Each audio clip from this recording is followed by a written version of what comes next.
Good afternoon and welcome to the Transport Advisory Group on Wednesday, 25th of February.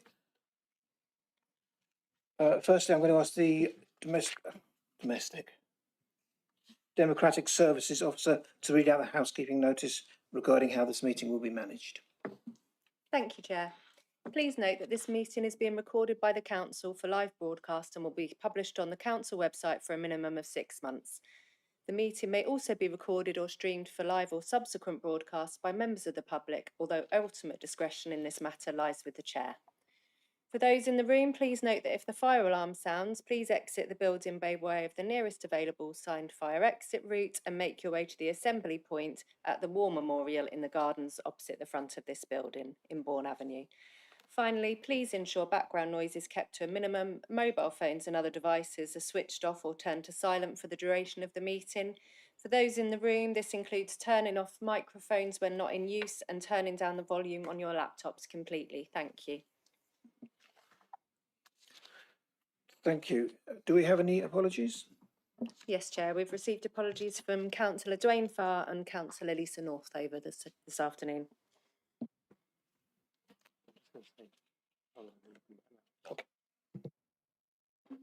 Not an apology, but I do have to leave at about 3:15 for a housing strategy meeting. Do we have any declarations of interest? No, thank you. Gotcha. Oops. It's not a declaration of interest, it was on the substitute members actually. On the agenda, it has me down as a member of the board. I think, obviously Councillor Herriott is also here. I think we're here to listen to the advice from the Transport Advisory Group rather than as a member of the board. So I don't know whether in future it would be better if we were shown slightly differently as attendees. Thank you. Meeting minutes of the last meeting. Are there any comments anybody wants to make on the minutes? Are we happy with them? Content. Thank you. Public issues. I pass to you, Louise. Yes, Chair. Thank you. We've received a public statement in relation to item number 8 on the agenda from James Hatts, and he's asked me to read it out on his behalf. As a local resident, I'm delighted to see that design work is proposed for active travel improvements along Talbot Avenue, Wimborne Road and Lansdowne Road. I would urge the advisory group to emphasise to officers working on this scheme the importance of upgrading the pedestrian experience at Cemetery Junction. At present, to cross the northern arm of the junction, there is no pedestrian phase on the lights.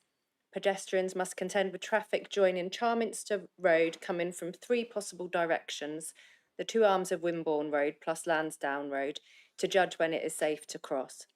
This is not a crossing I relish using with my 5-month-old daughter. As well as being an important link between the university campuses and the station, this is also a key access to the cemetery itself. A simple change would make this route a lot more comfortable for many pedestrians, young and old. Thank you.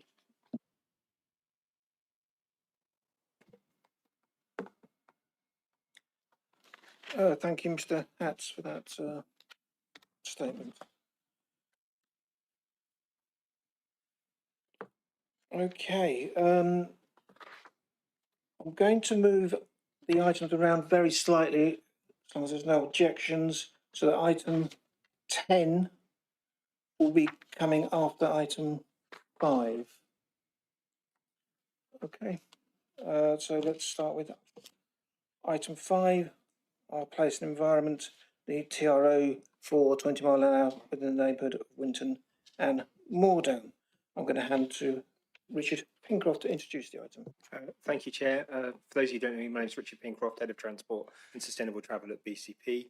I'm actually going to hand this item on to our Transport Network Manager, Richard Pearson, who's sat over there, who's going to just talk through the paper and the proposals now. Thank you, Richard.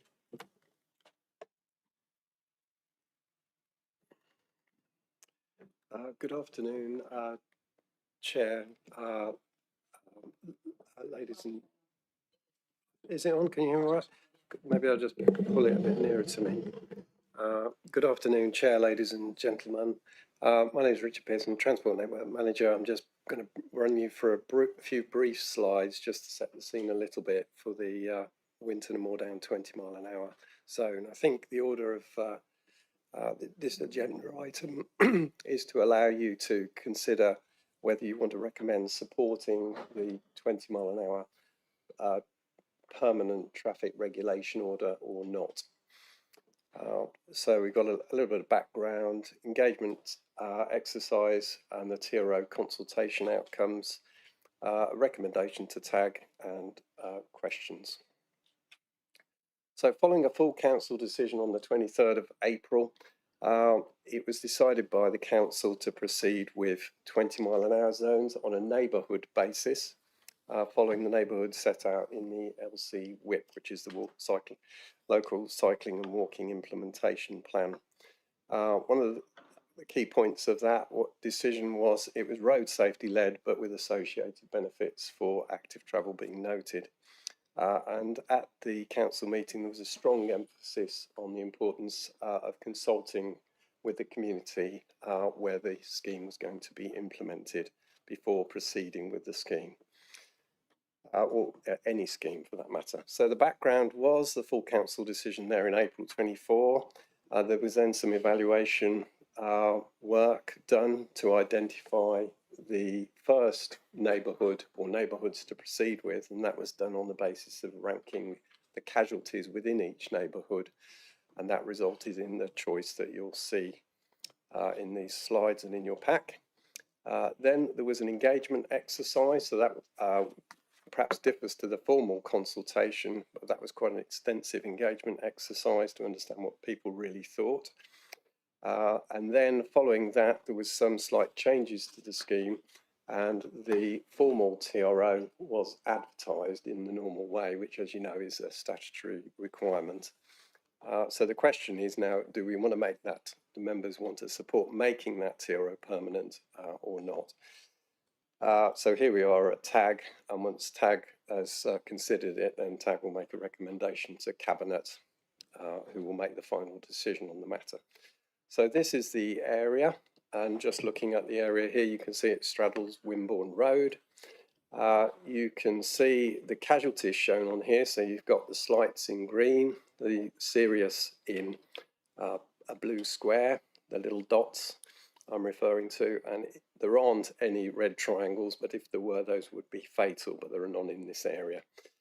You can see the original proposed area there, and then the hatched areas at the top right and at the bottom left are the areas that were reflected on after the engagement exercise and were added to the TRO. So the original area was extended slightly following the engagement exercise. So what was done? It was quite a comprehensive engagement exercise. A public-facing detailed web portal and questionnaire was set up, notification emails to councillors and statutory consultees, etc. A direct marketing letter drop to residents within the affected area. Social media messaging to again directed at respondents to the portal. Sample door-to-door interviews were conducted. And also sample face-to-face on-street interviews were conducted, and there were also 2 exhibitions held at the local library. So there were altogether 1,419 online responses, 132 paper responses, and 1,000 interviews.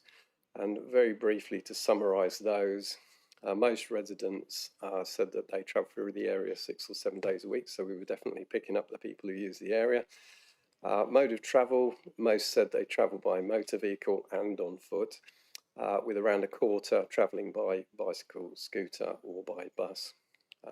Support for 20 miles an hour neighbourhood, 50% of the household survey respondents supported the proposal, with 23% opposed, and open survey respondents living in the area showed 44% and 39% opposed, while those living elsewhere in the BCP area showed 27% support and 53% opposition. So broadly speaking, you can see that the residents in the area, there was a split decision view, but on balance, they were in favour. whereas if you consider the wider views of residents, they were slightly against and less in favour.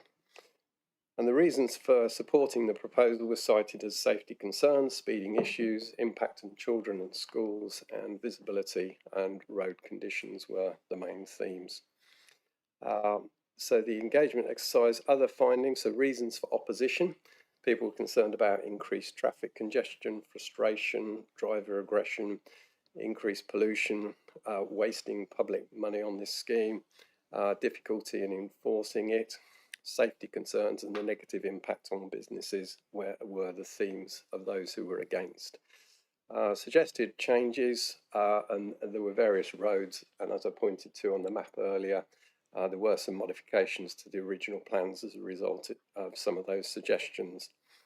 The main issues, when asked about the issues, were respondents were thinking about their views were really safety for pedestrians and cyclists, vehicle speeds, impact on journeys, and driver safety were the main concerns.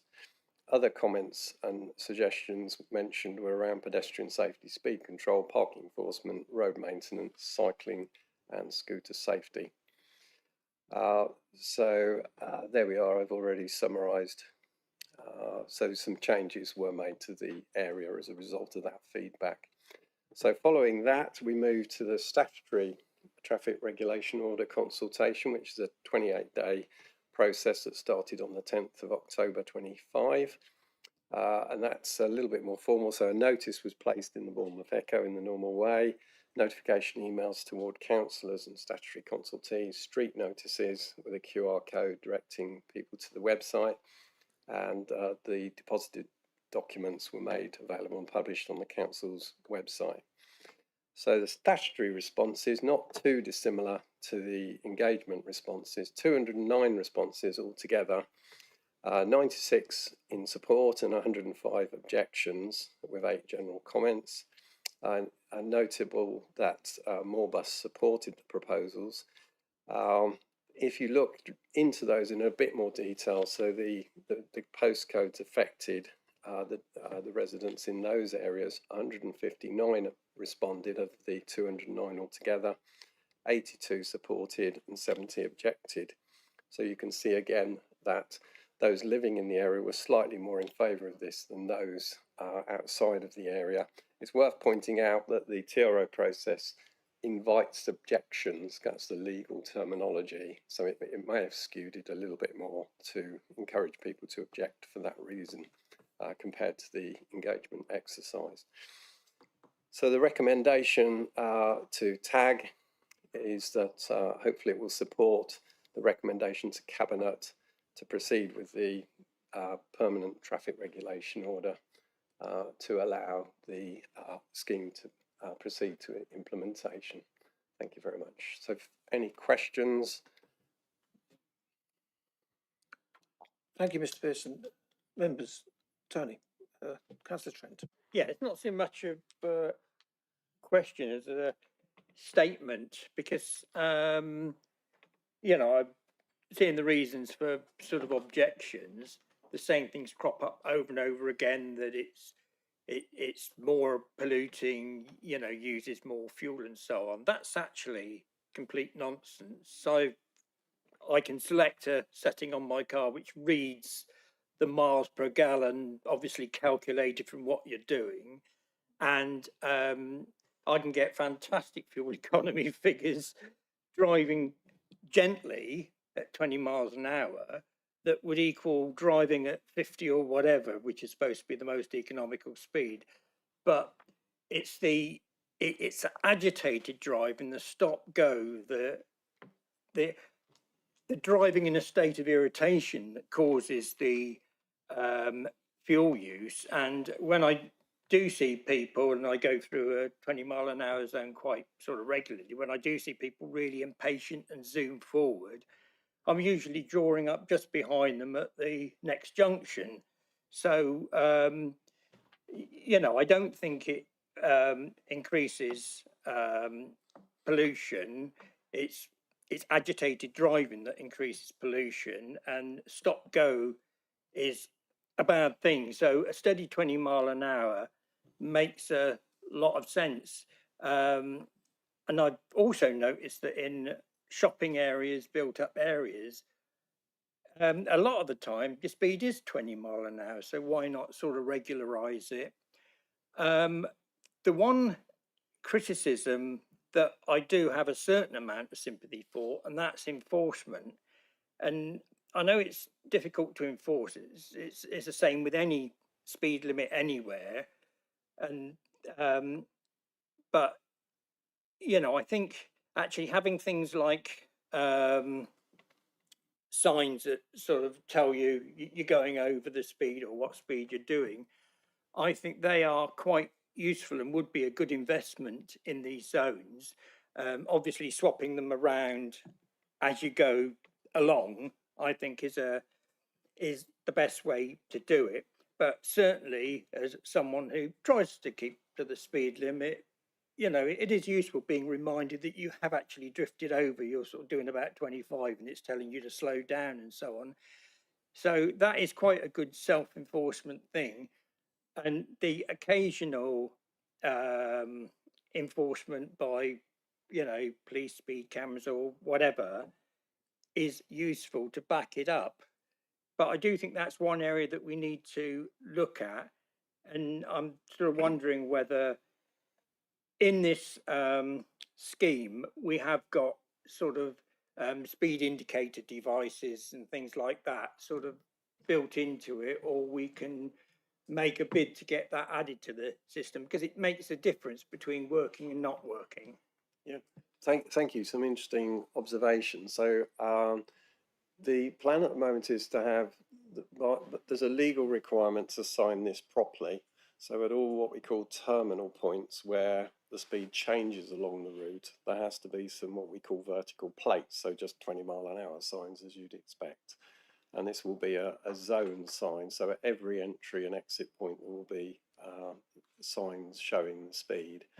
Then repeated throughout the areas, we were proposing to mark 20 on the road, and we were going to have additional vertical signage as well. So in other words, there'll be lots of 20 mile an hour signage to remind people that it is a 20 mile an hour area. There are no explicit proposals at the moment to have SID signs. And in fact, in regard to SID speed indicator devices and also VAS variable message signing, we have a sort of protocol where we assess the number of casualties and on routes where we think speeding is a cause of collisions and casualties, and where they rank, we consider putting SID signs. So if there were to be casualties continuing in some areas, we would consider SID signs on that basis.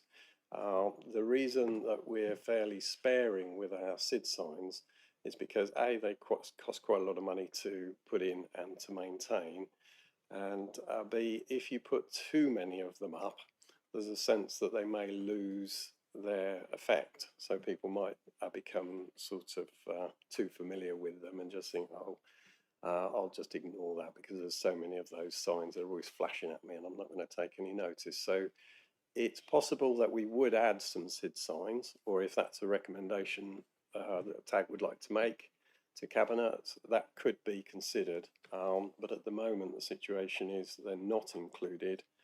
They're about £5,000 each. And then there's a task for someone to rotate them if they're battery operated, or obviously if they're fixed, that's VAS signs, then that's not the case. But that's the kind of cost of those. So we're not included at the moment, but we could do if there was a strong recommendation to do so. And even if there wasn't, we would consider any areas where casualties continue to occur under the general programme of SID and VAS signs. I hope I've not blown on too much, and that's a reasonably clear response. Yeah, Chair, if I can come back on that.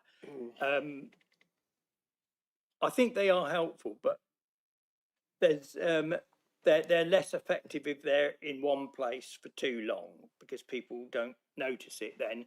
But one perfect example in one of the longest established 20-mile-an-hour zones we've got is in Rosemary Road. There's a SID sign that's been there for the last couple of weeks or so, and that is very, very effective. And I think you need to look at areas where you've got long stretches of road, and if you turn into a road, you notice, oh, the speed limit's changed and so on. You tend not to notice it if it's there sort of permanently. And the 20-mile-an-hour in the middle of the road signs, you know, are okay, but they don't have that lasting effect. Whereas the SID signs, it's in your field of vision as you're driving. It reminds you, and I think we should prioritise where we can, where you've got a longer run, where people will be tending to speed up, because I think you've got to sort of get into the psyche of the driver. And if there was a need for a proposal to provide a reasonable number of points for SID signs, then I think that would be very useful. Presumably, I don't know if they're all battery operated or whether they're mains operated from the street light. We've got a mixture at the moment. Yeah. But I would be more than happy to say that that is looked at as part of the implementation. Obviously, you can't afford to put them everywhere where they would be beneficial, but you know, in a few key positions. But if you were able to put the poles that you could mount them on in various locations, then that's better. But I know each pole costs about 1,200 quid or something. But I do think that would be beneficial and it would make it more effective. That's my own view. Thank you, councillor. Any other members, any comments on the 20-mile-an-hour? Councillor? Yes, I'm really, really pleased to see this coming through. I think it will make a big difference to the area. And I would really like to see more areas in BCP covered as quickly as possible, particularly with regards to an emphasis on safety for children. I feel that this could be seen as a pilot area. The sample surveying has shown that it is supported, and we've seen evidence from around the UK that when sample surveying is done, by that I mean randomized surveying, that the majority of people do support it. And so I feel that this could be a pilot and that we could then roll out across BCP by doing a further randomized survey across the whole area. And I think there should be an emphasis on trying to do that for all of the health benefits. With that in mind, on the paper, I found it difficult to, I was really pleased, and I'd heard about it before I saw the paper, with the fact that we'd done some randomized sampling, because I'm on the consultation working group for the Overview and Scrutiny Board, and there was cross-party consensus about pushing for more randomized surveying, particularly with regards to transportation. And so it was really good to see that this had been done. However, I went through the paper and then had to ask for specific information as to where that was. Now, one of the comments in the working group that you wouldn't have known about, or whoever wrote the report, is the use of the term sample surveying doesn't convey that it's randomized. And so we had specifically mentioned in the working group that the use of the term randomized should be included in that phrasing, because the member of public doesn't know what a sample survey is necessarily. So that is something that I wondered whether it could be added into the report to make it clearer. And also an emphasis on the difference between the, I understand that this is about the TRO consultation as opposed to the formal council consultation, but I do think it would be worth putting in here about the difference, sort of the significant difference in support that the randomized survey showed compared with the open survey, and to emphasize that within the report. I don't know whether that was emphasized in the general report, or not. Yeah, well, But I those would like certainly- that to just, and certainly going forwards. Yes, those are all Um, fair points that you make, and I think the engagement team and my own team put a lot of effort into considering how the consultation could be more targeted to those that the scheme would actually affect, and also to talk to real people, both on their doorstep and also on the street, because sometimes the way questionnaires are put together, it can skew outcomes in different directions unintentionally. And also, I think the council has had a bit of a history of people submitting multiple responses and potentially getting distorted or survey outcomes that perhaps aren't fully trusted. Whereas I think this has perhaps gone a bit further, so it's got a little bit more of a It's gone, yeah. a sense that you could believe these numbers and you could believe that the residents within this area genuinely are on balance supportive of this scheme. So I think that's good. I probably should have said this is actually a pilot, so the intention is to roll this out across all neighbourhoods across the whole of BCP. Worth saying there's already 77 20-mile-an-hour schemes in the conurbation. So this is really the first. It's actually a couple of neighbourhoods here that got grouped together because it seemed to make sense to group them together. And obviously we're proposing to bring further schemes forward, and the next scheme that's being brought forward is likely to be bigger, a bigger area than this one, because we've got a steer from members that they'd like to see this taken forward more quickly. In terms of doing the entire area, the budget limitations prevent us from doing the entire area straight away. So this is going to be more of a rolling programme. But what members can do is influence the capital programme. So if the capital programme allocates more money to 20 miles an hour, more 20-mile-an-hour schemes will be done. But obviously that will be at the detriment of other priorities that members may also like to see. So that's how effectively members can shape the size of this and the speed of the rollout of this. And I think even Sue's bringing a report later on the capital programme. So that's how members could influence that. But I think we'll certainly note your comments about randomised surveys rather than sample surveys to make that a bit clearer, and try. I don't know whether we would change this one. I'm looking for chair, or whether we the committee just recommends that's noted for future reports, bearing in mind this is a pilot scheme. Thank you, Mr. President. I think we would approve as is. Well, if that's what the group decide to do. So it's recommendations to cabinet, really, isn't it, from this group? Yeah, approve the recommendation. I mean, the good thing is we've obviously got both the portfolio holders here that deal with this area, so they're fully aware of this discussion. So perhaps they could make that statement in their introductory to the paper at cabinet, if that's.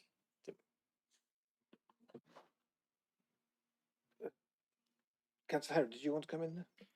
Yeah, it was just reflecting. I think the suggestion of the SIDS devices is really interesting, and we can take away and consider about how we potentially implement that. Obviously, there is a cost to bear, and also the consideration of doing it. But yeah, I think we've heard, and I've heard Councillor Rice's lobbying. I think is probably the appropriate word for further and faster. Councillor Canavan. Yeah, thank you, Chair. One second, Councillor. Councillor Rice would like to come back on that. Sorry. Thank you. Yes, so it doesn't need to be changed for this report, but it is a recommendation. It's not necessarily for councillors to take forwards. The working group for the consultation sort of strategy will be distributed to all officers, so that when they're at the stage of writing the report, the correct terminology is used, to make it clearer. I'll certainly let my team know that that's a preference. Yeah. So when we come to a future tag with another area, if another area is approved, then we would make sure that it says it's a randomised survey in the paper. Yeah. so that Okay. members of the public and councillors So for the next area. understand Yeah. better. Yes, but I'd just like to emphasise the importance of clarifying that for councillors and members of the public, because there is an issue with believing consultations in this area, and so it's very important. That's why there was a heavy emphasis on randomised surveys, so that councillors can trust the decisions and that there's a majority support, and so it can't be emphasised enough about how important the randomised aspect is. And then I just wanted to ask, in terms of the area that's covered, you've put a certain number of streets that are covered, but for me that doesn't really mean very much, because I don't know how many streets there are in the whole of BCP. So it would be useful maybe in the future to think about percentage of population that is covered, that live in those streets, compared with the whole population, especially if we're thinking about trying to get to 100% of the or around that sort of the population covered. Then we can work out how many years it's going to take to sort of be able to make these improvements for everybody. And then a final comment was in the recommendations. I just feel that there's a lot more reasons for recommendations that could go in there, particularly with regards to public health. But I'll leave that for now. Thank you. I'll just mention, I don't think I did say, but to respond to the questionnaire, the residents actually had to register.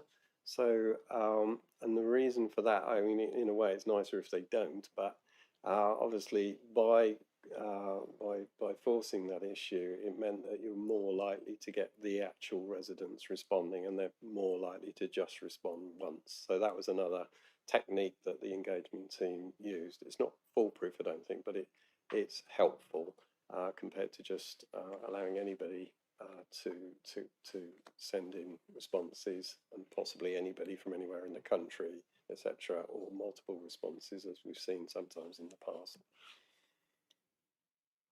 Yes, that is helpful, but it is the randomised aspect for councillors that is particularly important, because we just hear from people that feel strongly on either end, that are going to register and they'll put their view forwards once.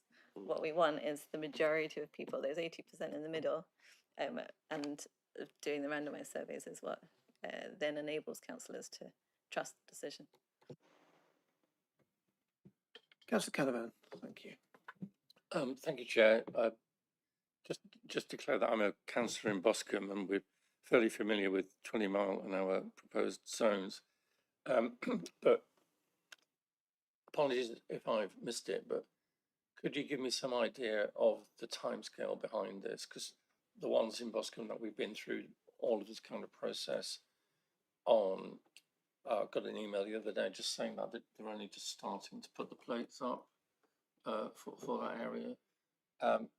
So, you know, when you're going to start with the process of putting the signage up and doing whatever you have to do to actually implement this, if that makes any sense, and is it phased? That makes perfect sense. So basically, obviously, we're waiting for the decision to make the permanent traffic order.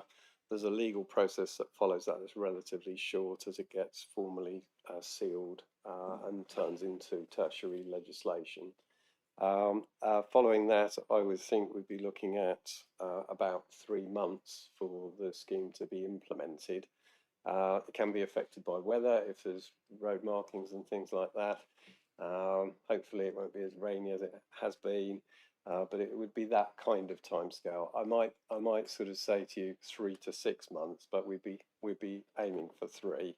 But we will proceed as soon as we've got the decision to go ahead, if that's the decision. So completed by?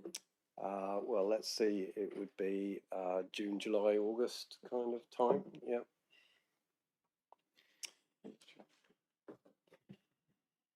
Anyone else? No. I mean, I'd just like to say that I think the area it covers, which includes my ward of Winton East, is an area of roads with lots of parking, and I'd be surprised that people can even reach speeds higher than 20 in most of it, and where it isn't, they're in sort of areas of high shopping areas such as Wimborne Road. So I think this is a good thing. Yeah. Are we happy with the recommendation as is to go forward for Cabinet? I shall read it out that the Transport Advisory Group recommends to Cabinet that the scheme, as per Appendix 1, is implemented as advertised. All happy? Agreed. Thank you. Okay, now we're going to move to agenda item 10, which is page 155. Our place and environment, the BCP Council line rental scheme. And I shall ask Richard to hand over to Richard, I expect. That's it, exactly right, Chair. So I'm going to hand over to Richard Pearson again for the Our Place and Environment BCP Council Lane Rental Scheme. So Richard, thank you.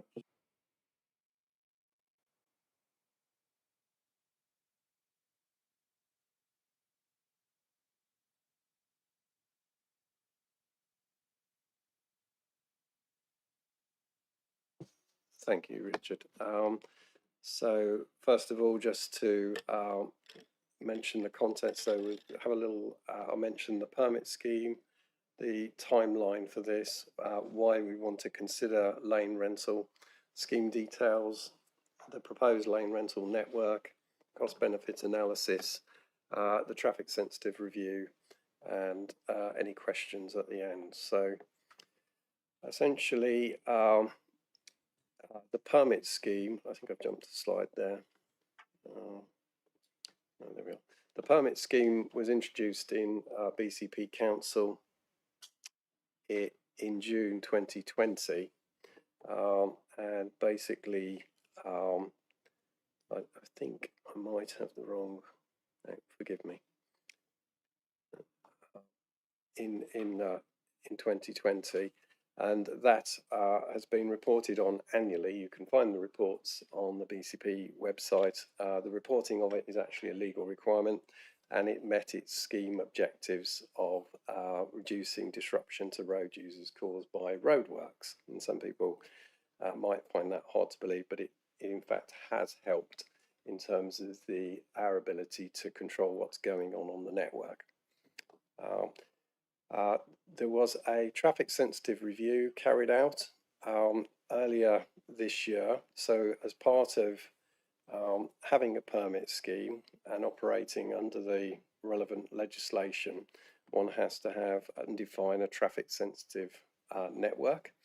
And in order to apply for lane rental, one in fact has to review that as part of the lane rental application process.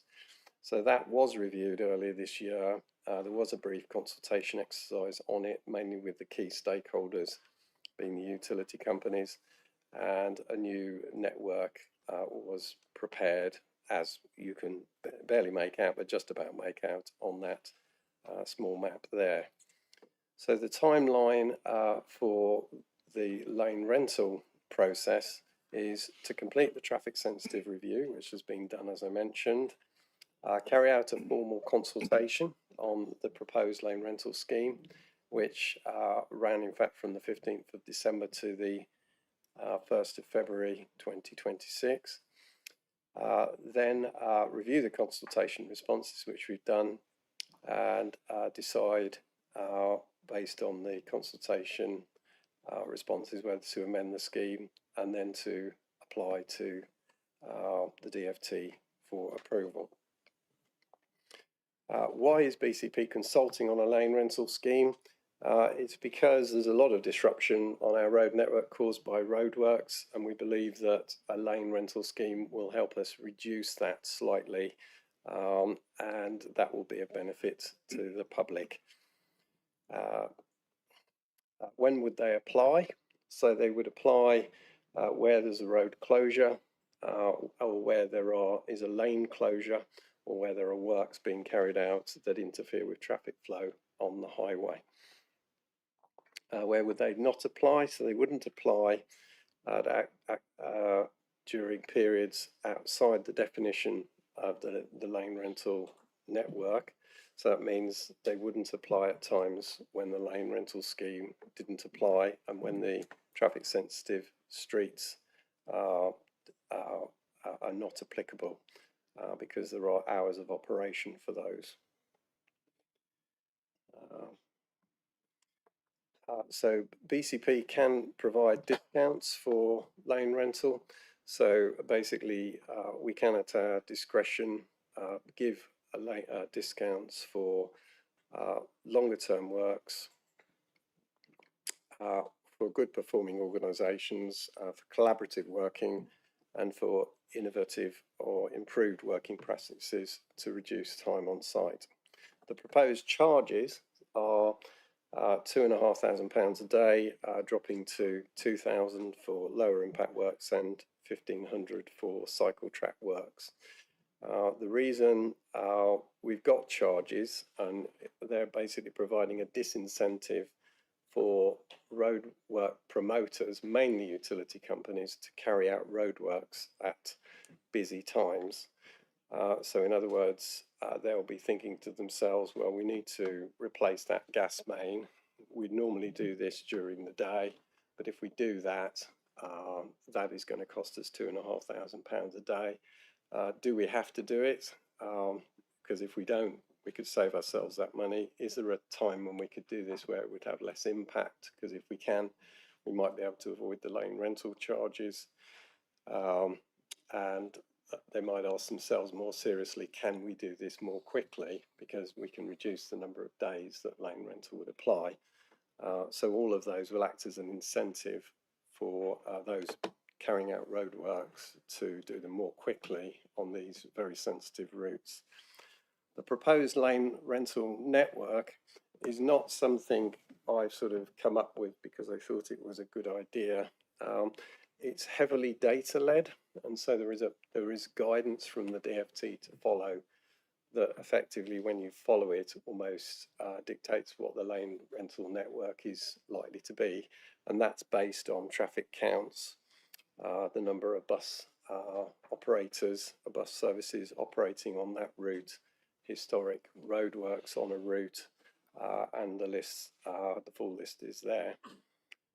There's a cost-benefit analysis has to be carried out as part of the application to the Secretary of State, and that basically concluded. So to do that, we looked at the street manager records over a 4-year period to get a feel for the volume of roadworks that takes place on the proposed lane rental network. And we considered 3 scenarios. So the baseline position is to do nothing, in which case there'd be no change in behaviour. The interim position, which was considered, was that we'll introduce this scheme and it result in a halving of roadworks on the defined network. And the other assumption was that to do maximum, so we do the scheme and we get a 69% reduction in roadworks on those critical routes. The baseline situation is here, so you can see that the volume of works carried out by the HA, so that is split into maintenance and planned works and immediate works. So immediate works are really emergency works, and then you can see also the volume of works carried out by the public utility companies. Those are labelled PU, and you can see actually surprisingly there's a lot of their works are in fact emergency works, so they're unplanned. This is the lane rental network reinstatement categories, which affects the reinstatement type that the utilities use. This is the traffic sensitive periodicity, as we called it there. And interestingly, one of the things that did change as a result of this review recently in last summer was that we realised that lots of our roads have this traffic profile. So our busiest roads, the traffic starts picking up at 6 o'clock in the morning and starts is then relatively level, a little bit of a morning and an afternoon peak, but is actually quite level across the day, so it's busy throughout the day and then falls off at about 8 o'clock at night. So if you like, it's busy between 6 and 8. So the traffic sensitive hours were extended to reflect that.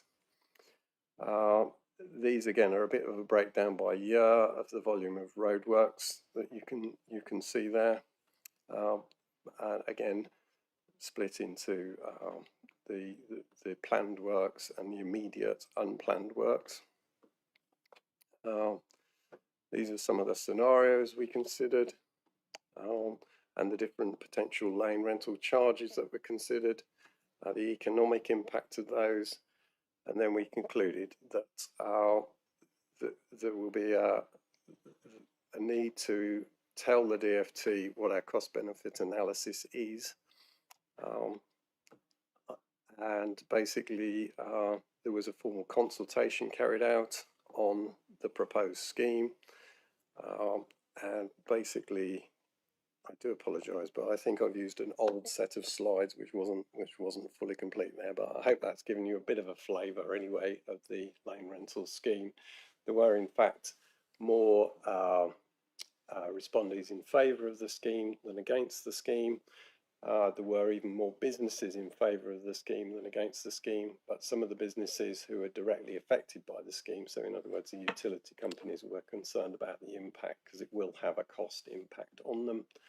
Obviously the business here is that this will cost the utilities more money, but it will cost the council more money to deliver its roadworks. But there will be a benefit to society because the traffic delays generated by roadworks will be reduced, and that can be monetarised using DFT formula. And if you do that calculation based on a projected 69% reduction on the proposed lane rental network, you get a rate of return of 8.9. That's thought to be broadly realistic because TfL's lane rental network resulted in a reduction of 83%. So we've assumed we won't do quite as well as that. We might do as well as that, but we've assumed a bit more prudently that we won't. And even if we don't, we'll still achieve an 8.9% cost benefit ratio in favour of proceeding. So in other words, it will cost society through the utility companies £1 million, but it will actually save society through reduced travel costs at £8.9 million in crude terms. The scheme is projected to bring in 2.3 million per year overall, and of that 450,000 would be from our own works activities, basically both the maintenance and the improvement work that we carry out. So there'll be a net cost to this authority to bring that in, if you look at it in that sense. And it's expected to cost the utilities 1.85 million a year, so about 2.3 overall. However, due to legal changes in January this year that the DFT introduced, half of the net surplus of this scheme will go back to the local authority for higher maintenance work. So if you do the maths on that, the scheme is expected to cost about £500,000 to implement. So if we get 2.3, we're down to a 1.8 million surplus. Half of the surplus is 900,000, so that would come back to the authority. So the cost of 460 would be outweighed by the surplus revenue that the council would then receive. And the other surplus element is basically ring fence to improvements of the highway network that make roadworks more efficient, and the utility companies themselves and also the council can bid for that other 50% of the surplus and be allocated it for innovative ideas to reduce the impact of roadworks. So it's possible the council could get more money through that other route as well. It's thought that overall this is going to allow us to discourage works by roadworks promoters on our busiest parts of our road network, and that will bring a benefit to bus operators, hauliers, and everybody else who's travelling around on that network. So that, and forgive me, I think I picked up the wrong slide pack there, but that's a bit of a summary of what we're proposing in the lane rental paper. Are there any questions? Councillor Canavan. I don't know where to start. It's amazing, you know. It's like a school day. There's never knew we could do this. So looking at the network that you've on this slide, where you've got the green lines, and you mentioned earlier on that was kind of all data led, you know, where you've drawn those green lines. What's the potential for extending that network to other areas? That's my first question. Right. Well, when we looked at the network that the data suggested we should choose, there were more roads in it that we would have liked to put in, but we were aware that there's a guidance from the DFT which says that you should only have between 5 and 10% of your road network allocated as lane rental. And we were also aware that another council that had applied for lane rental, Southampton explicitly, had gone over the 10% requirement, and they'd had their scheme rejected as a result of doing that. So we've dutifully aimed at, I think it's 9.9% of our network, in the hope that when we apply to the Secretary of State for approval, that will be a successful application. And once the scheme is in, the rules allow us to revise the network by up to 3% per year. So we could theoretically then, having reviewed the statistics and the evaluation that you're obliged to do at the end of each year, if we felt it was warranted, we could in fact extend the network further to encompass some additional roads on a data-led basis. Do you have to go back to the DFT? No, I don't believe we do have to go. We have to consult again. Yeah. But once we've got the powers, we've got the powers. So what we're trying to do today is say we've got the scheme prepared, it's ready to go.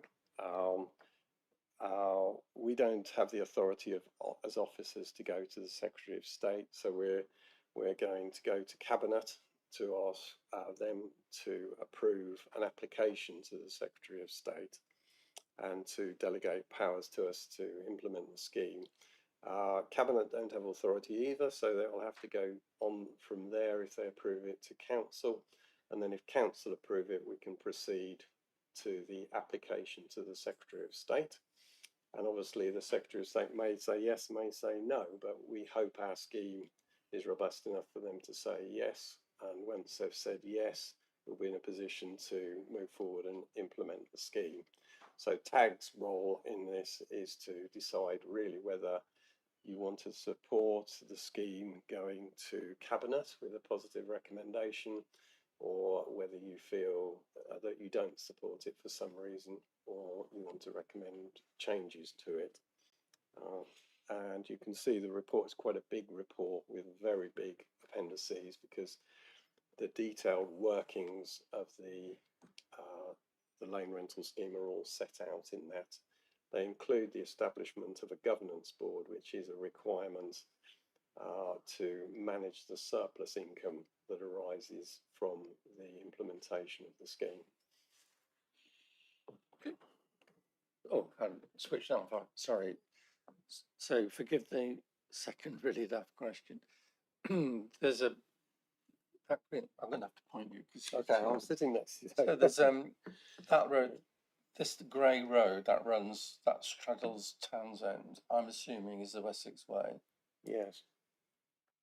Is there the reason? So because we were struggling to get to 9.9%, we would have liked to have had 12 or 13%. In all honesty, that's what we genuinely would have liked to do. So we considered roads like the Wessex Way, And when you think of the Wessex Way, it certainly is one of our busiest and most trafficked routes. But what actually happens on it is there are almost no statutory undertaker apparatus in that road. So there's very little activity by the utility companies to manage. The activity mainly that takes place is through our own works team doing maintenance work, clearing litter and trimming, cutting back the weeds and things like that. They already work nights when they do that type of work, and therefore we felt it was better to put some of the other busy routes where there's a much higher level of utility activity on them, because the scheme would have more impact if we did those routes instead.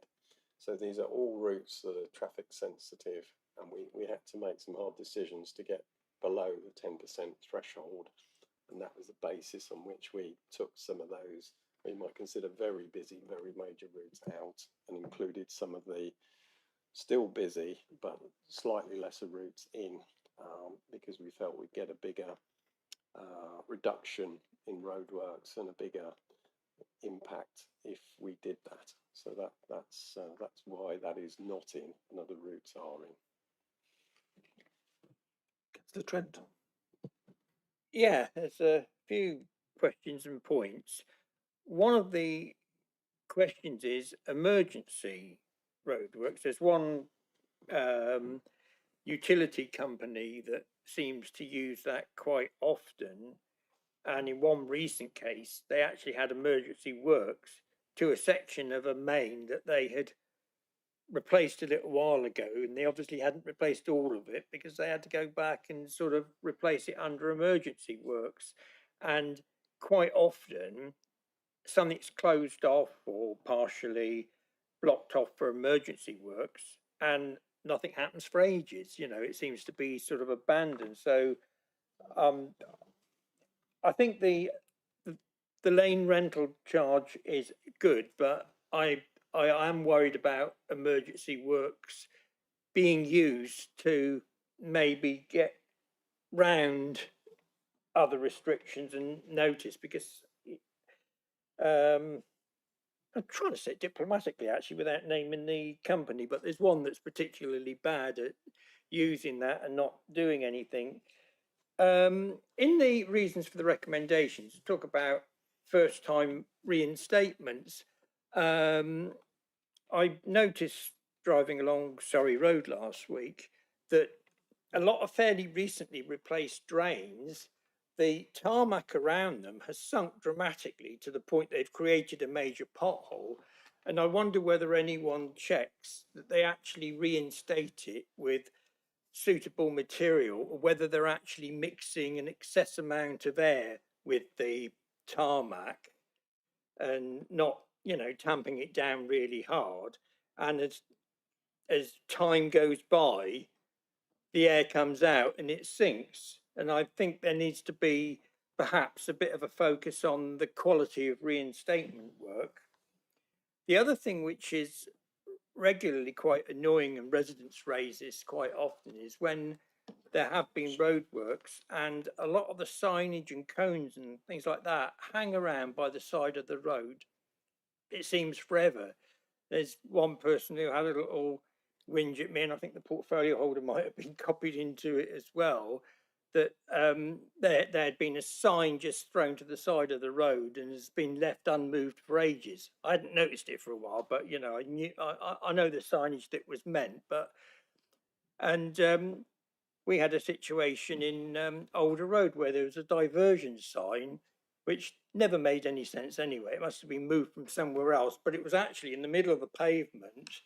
If you were driving down and seeing it for the first time, it'd be diverting you down a side road and back up to where you came from. So I think, you know, if a company does a job, I think we actually need to have some kind of incentive for them to do proper reinstatements and remove their signage and cones and things like that as soon as possible, so they don't hang around.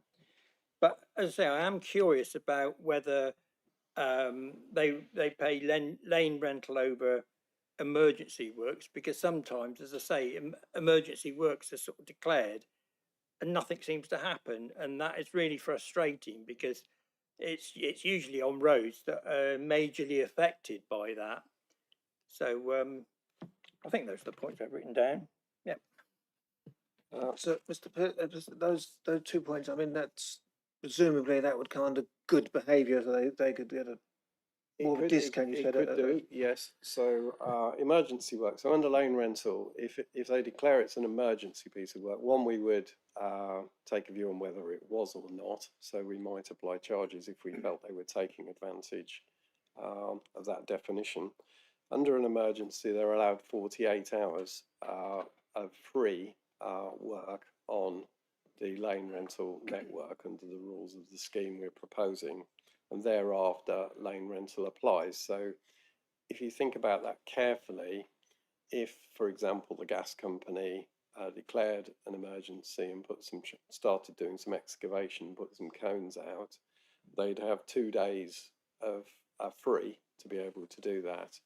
And after that, they'd be charged £2,500 a day. So it would strongly incentivise them to go back to that as quickly as they could, complete the repairs and complete the reinstatement. So it may assist on the lane rental network. We do challenge utility companies under the existing permit scheme, and we do levy fines on them if their behaviour is not in line with the permit. So in other words, we permit them to work on the basis of conditions set out in a permit. And if they breach those conditions, we do fine them, and we do regularly fine them. And not all the fines are as big as this, but I think the biggest fine we've issued is £93,000. So there are some quite swinging fines for particularly unfortunate behaviour on occasion. We do also have inspectors who check reinstatements. In fact, we are able, under the rules of the Traffic Management Act and the Reservoir, we're able to charge for sample inspections, and they are randomised by the street manager system. And the inspectors check those, and we can charge for those inspections. If they find that they've not reinstated to standard, then we can make a note of that, tell them about it, go back, do a further inspection, and recharge them for that further inspection. And that can go on forever until they've basically completed the reinstatement correctly. If you, as a councillor or a member of the public or one of our hire inspectors, spotted some reinstatement that was not done to standard, we could still raise that with them. We could still charge them for that and charge them for the repeat inspection. But the rules are that at the moment that we charge them for the sample inspections as a sort of as a baseline, and then additional inspections over and above that if there are defects. And there's a IT system that's actually effectively operated by the DFT, where all this information is held and recorded, and the relevant parties have access to that. So in terms of cones that stay out, that would be a breach of their permit conditions. So that could result in a fine, depending on how serious we thought it was, and so on and so forth. Poor performance. So we're aware that I think it's reasonably well known that SGN in particular were performing very poorly. They have a particular set of challenges because they're like many of the utility companies, the pipework of gas pipes, the network of gas pipes is old and is prone to have leaks. Obviously, in their case, it is a genuine emergency when there's a leak because it could result in an explosion. And so what they were doing is they have to respond to a leak report. They have to investigate. If they find there's a leak, they have to do some excavation and try and identify where the leak's happening and arrange for repairs to be made. They were under-resourced, and as such, that they were opening up sites all over the conurbation, causing a lot of congestion as a result of all of that traffic management deployed on the network. That was happening pan-Dorset, so I worked with Dorset's traffic manager to meet and challenge SGN on their performance. They reported that they'd undergone a re-management exercise in organisational change internally that resulted in a lot of staff leaving. Therefore, they didn't have the resources they need, and they were in the process of building them back up. Their performance didn't improve after that, so we escalated it to further neighbouring authorities who were also having the same problem.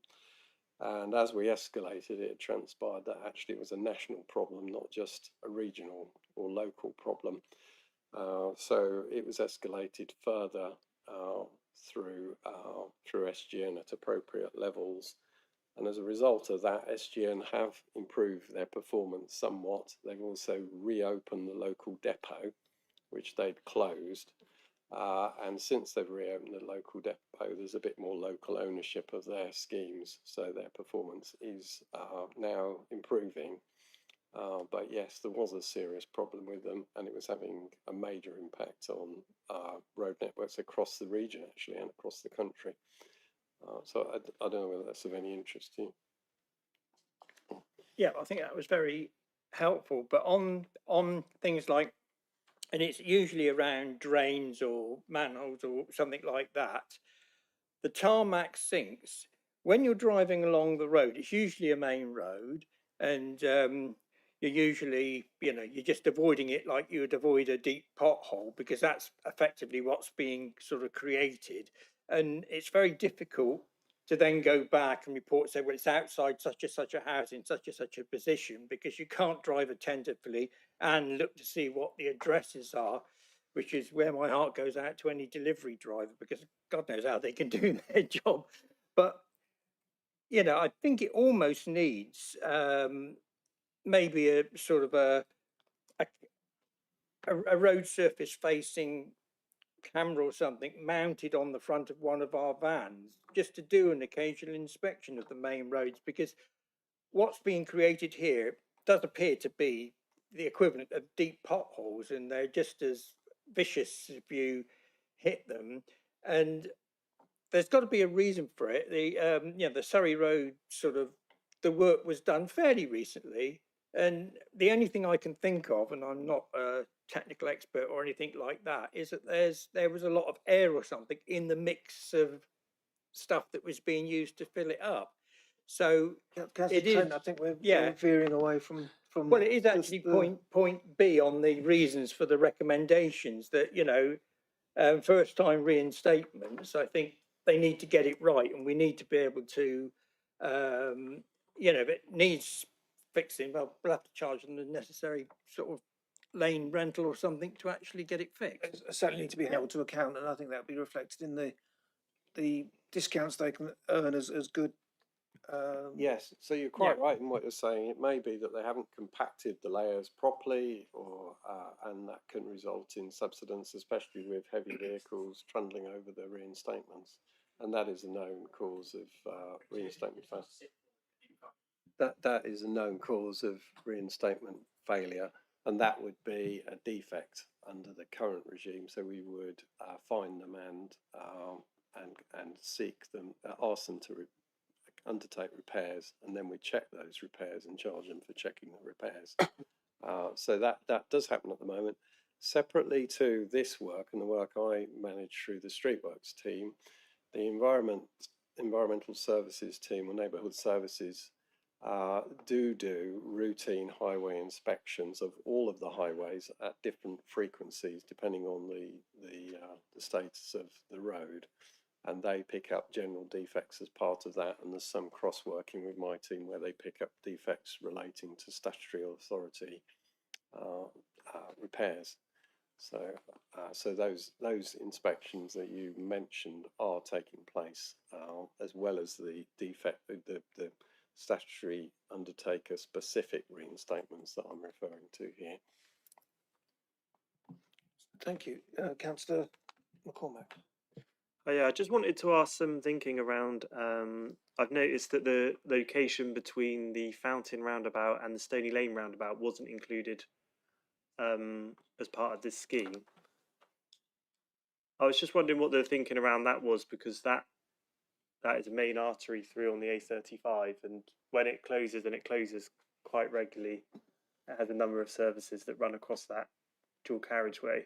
Why that wasn't included, and then north of the Stony Lane roundabout, which is the B3347, is included in the scheme, even though it's likely that in the future that road will be closed 2 months out of 10 months because of the flooding anyway. So planned maintenance on that B road could be done during those 2 months that it's likely to be closed due to the flooding.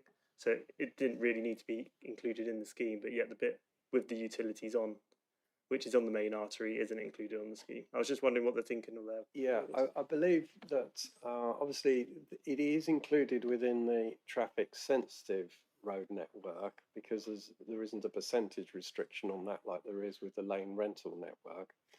Then to get to the lane rental network, as I mentioned, the historic amount of utility activities on the road was a factor in determining what was included and what wasn't included.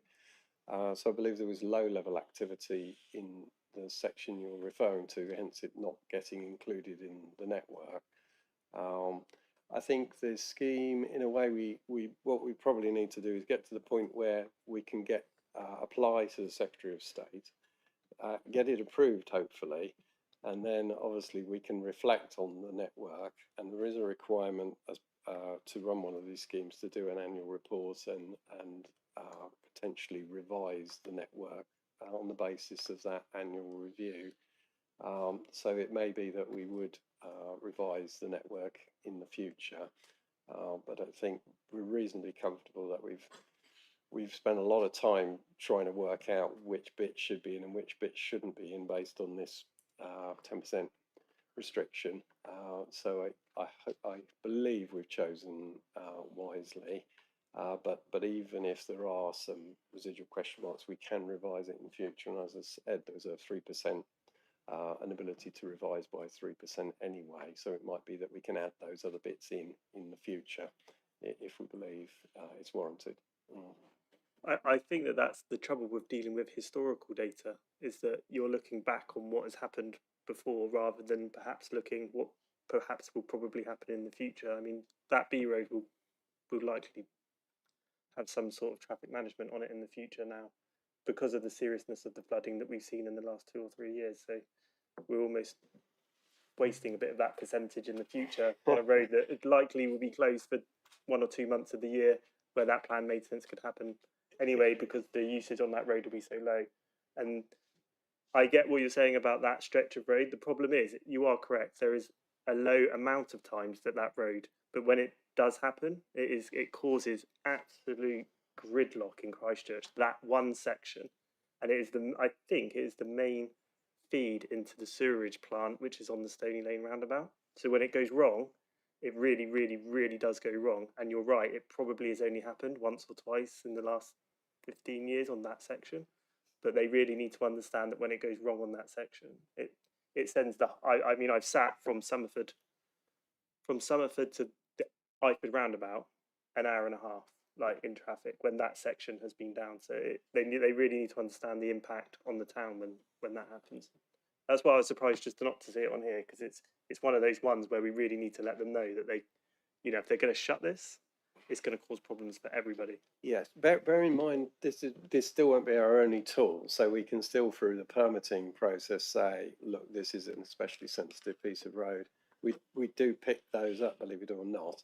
The problem we have is, at the moment, we can control planned works very well, because we can agree timing slots when they'll work best, and we can ensure that there are no planned works on diversion routes. But of course, because, as you perhaps saw in some of my slides, forgive me again, there's quite a lot of emergency works that pop up randomly, which we definitely aren't planning because of the nature of them. And those can pop up on some of the diversion routes. So it can sometimes look like to the public that we've not been thinking these things through. But I think certainly I can note your your thoughts on the sensitivity of that road and make sure that if we are seeing works there, then we press them as hard as possible to keep them to a minimum. In a general sense, the public hate roadworks. I hate roadworks. We all hate roadworks. Nobody wants any roadworks at all. The difficulty we have is everybody wants the roads to be really maintained well, in top condition, and they want all of their services, electric, water, telecommunications, the toilets to flush when they flush them. They want all of it to work perfectly, and there's a huge amount of public infrastructure involved in achieving those two objectives, and that has to be maintained. And the way it gets maintained is roadworks. So there's a sort of, the public are a little perhaps conflicted on it, and I am myself, that roadworks are good because it means that we're maintaining our infrastructure, but nobody likes the disruption that they cause. So obviously it's our job to try and minimize the disruption as far as we possibly can. So that's why we ask them to do it more quickly, to double shift, to work at night where it's feasible. And obviously we try and put appropriate restrictions on the permits to achieve the best outcome.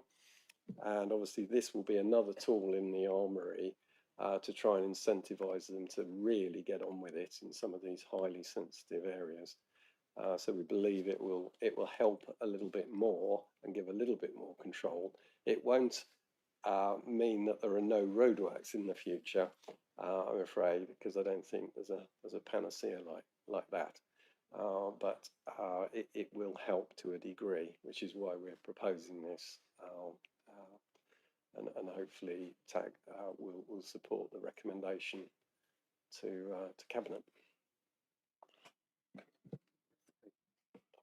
Councillor Hadley, you want to come in? Thank you, Chair. Yeah, a couple of things. I mean, I think this is a really positive thing for our highway network and for the congestion on the network, and we've got to get started. It's the first bit. So some of it about individual roads and things that are missing. As has been explained, we are committed to having to do 10% initially, and by not putting the dual carriageways in, if the lane's closed on the dual carriageway is still flowing to some degree. And so whereas some of our single carriageway roads are completely locked up, and so that's part of the thinking. The innovation fund within it is really exciting because that's an opportunity to try and persuade particularly the utility companies to come forward with innovation and with new ways of working.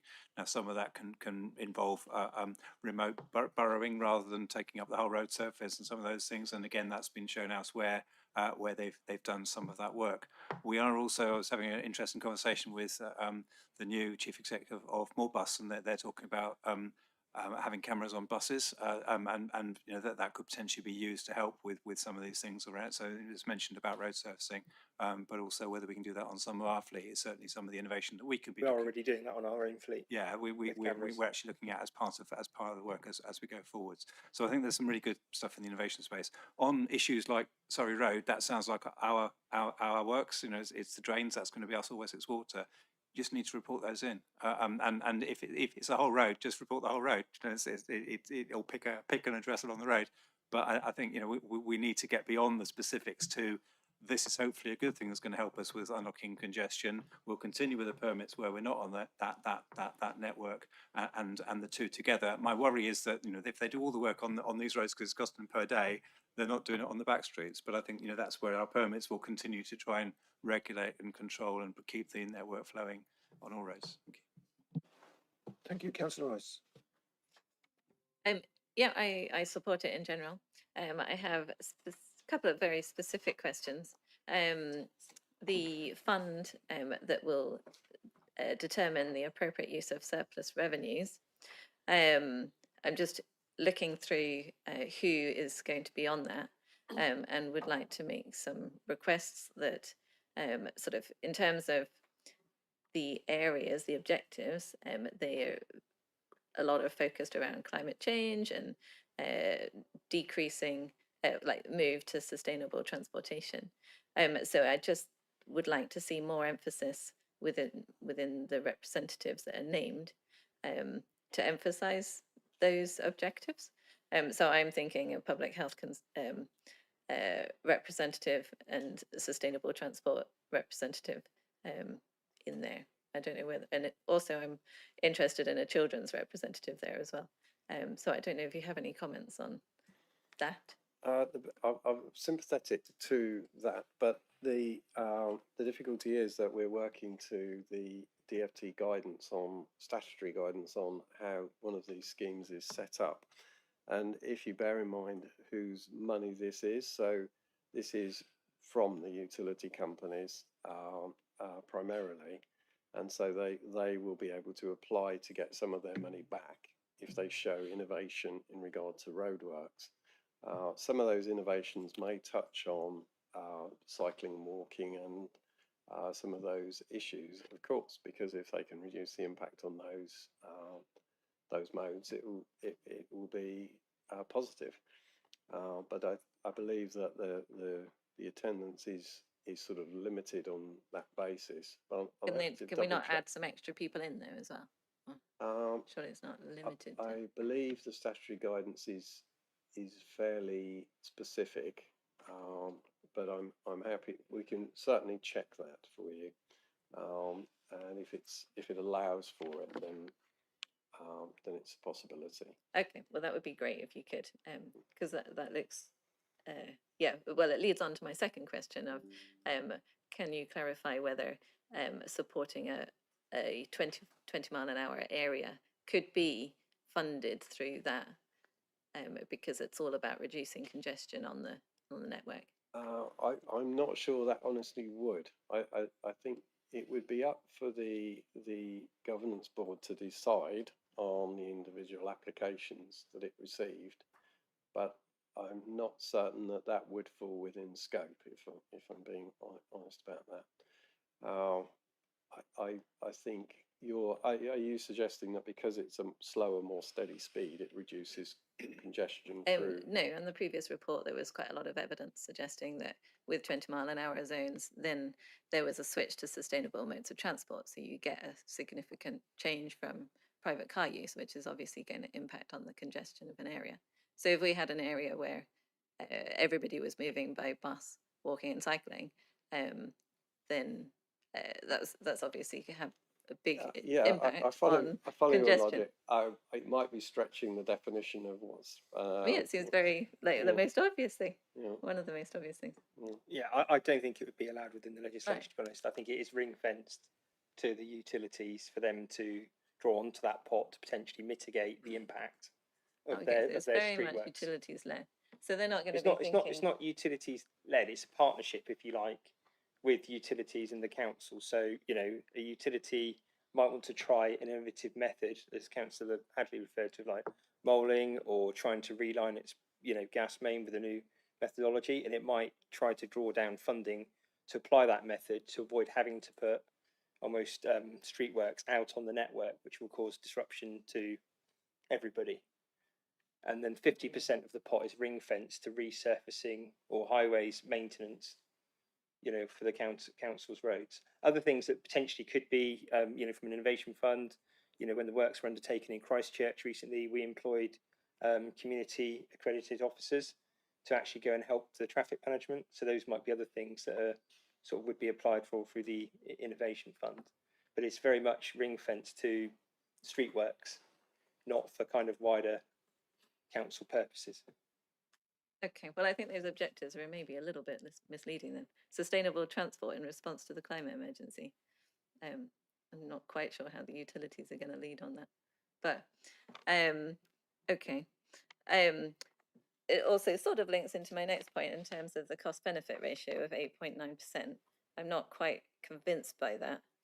As I said, if we had, like the council have an aim of 50% of all journeys being walking, like active travel and public transport. Now, if we had that, we wouldn't have so much congestion and the roadworks wouldn't cause so much issue and we wouldn't have such an impact on the economy.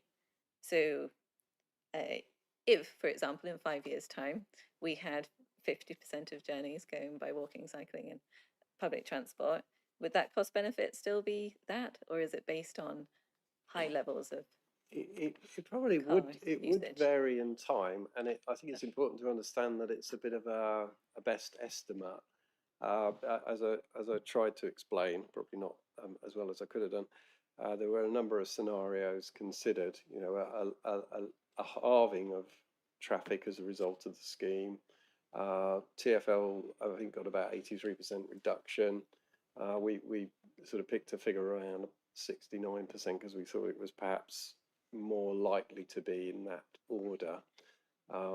If there was less traffic, the benefit would be lower, actually, wouldn't it? Because less motor traffic, let's say, the benefit would be lower because of the way the calculation works. So there would be a lower cost-benefit ratio in that scenario. Yeah. But I think We often it is an overestimate. estimated figure, and it could vary a fair bit from that estimate. And we were advised by consultants assisting us with this piece of work that some of the cost benefits are very high that have been submitted to the DFT, and they've been rejected on the basis of being unrealistically high. And so we felt that this was a sensible and relatively realistic figure.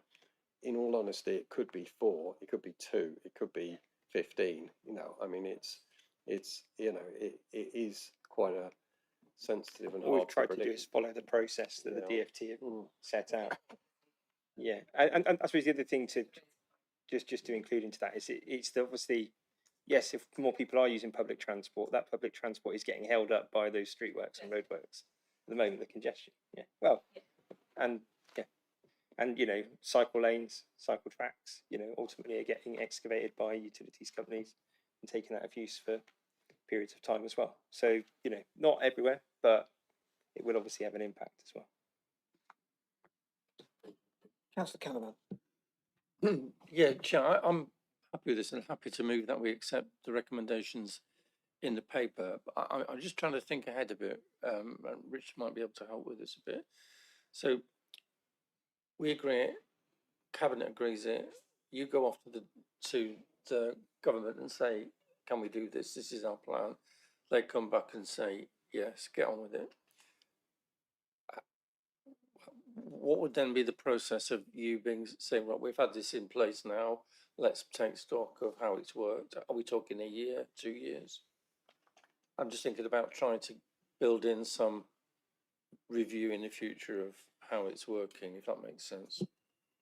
I mean, yeah, as part of the legislation, we have to do an annual report anyway. So we'd have to publish an annual report on the performance of the scheme. And obviously any, you know, overview and scrutiny board essentially could call that in if they wanted to in the future. But in terms of how long it would take us to set up, it's kind of partly dependent on how long it takes the Secretary of State, or how long it takes us to work with the Secretary of State, rather, to if the scheme is supported and approved at Cabinet and Council. So, and even when we establish a scheme, it's in the report, we have to operate the scheme. I think it's 3 to 6 months. Can you remember, Richard? Yeah, it's 3 months. So three months with shadow fees. So we don't actually charge utilities or you know, the council's in-house workforce for occupying the highway or developers during that period. We just inform them how much they would have paid had the scheme been in place. Yeah. But you know, we're obviously trying to, you know, obtain approval from the council to submit an application before the end of March this year. And then typically, I think the quickest has been about 9 months recently that's been through and approved, albeit DFT during the autumn when they released all the announcements to do with the other funding streams, which we'll come on to in a minute, did say that they were increasing their resource in this area to process applications more quickly and accelerate the rollout of it nationally across more local highway authority areas. So it would probably be in about 12 months' time, I would estimate, best case, that, you know, we'd and then we'd have a further 12 months of actually operating the scheme, and then we'd have a report saying this is our first year. So we're talking sort of 2028. Does that answer? Yeah, thank you. Councillor. Yeah, I was just going to echo Richard's kind of timeline that I was speaking to a colleague from Oxfordshire the other day, and has been with the DfT since March last year, signed off by the Secretary of State in October, and they're waiting on apparently parliamentary time for that. So yeah, it's good to hear that the DfT are putting extra resource in, but yeah, that does feel kind of excruciatingly slow, even by local and national government standards.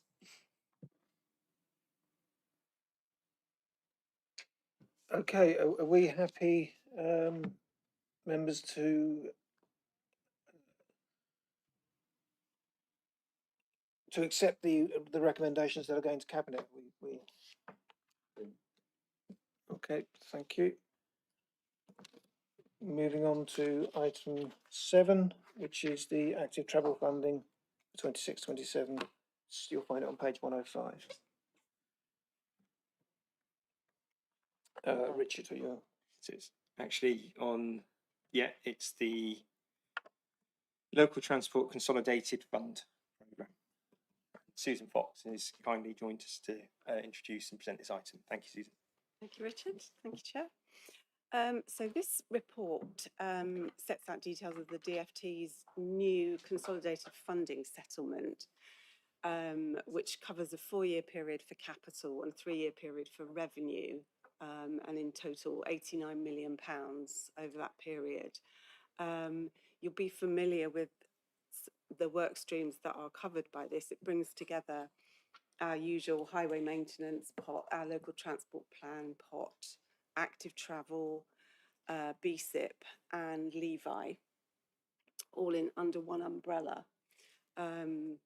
So this report is an overview, and it sets out the highway maintenance and the local transport elements, and then there's 2 subsequent reports which cover off the new active travel and BCP programmes for next year as well. So I'm going to skip to the second recommendation, actually, just because that deals with the overview that the DfT is asking us to take across all of the programmes. They've asked us to provide what's called a transport delivery plan, which sets out our entire programme for 2026-27 across all of those work streams. And also sets out a forward programme for the following 3 years, taking us to 2030. Because of the timescale, we have to submit the outline, the full plan for 26-27 by the 20th of March, and then by the 18th of September, we have to submit more detail on the following 3 years. So hence, the recommendation to Cabinet is to delegate this to the Director of Planning and Transport in conjunction with the portfolio holders, because the timescale doesn't allow us to bring that plan back to you. However, the content of it is set out in this report and the 2 subsequent reports, and the Levi programme was dealt with in an earlier report to Cabinet. So moving on to the first recommendation, apologies for going a bit back to front. So the first recommendation is that Cabinet recommends Council to approve the financial programme, which is set out in Appendix A of the report. This covers the entire programme and gives the detail of the highway maintenance and the local transport elements of the scheme. And then my colleagues will bring you the active travel and BCP details in their reports shortly. I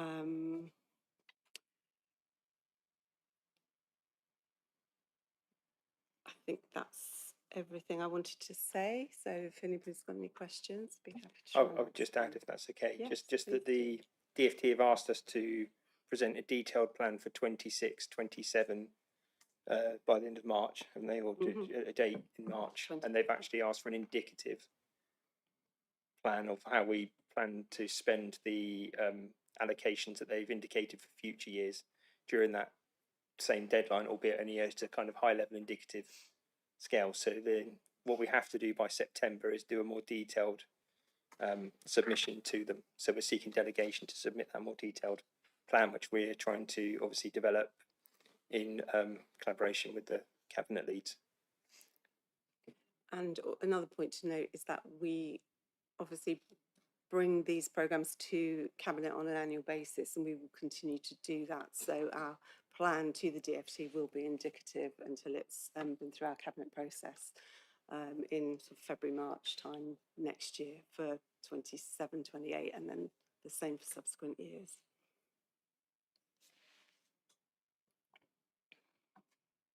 Thank you. Any questions, members? Any?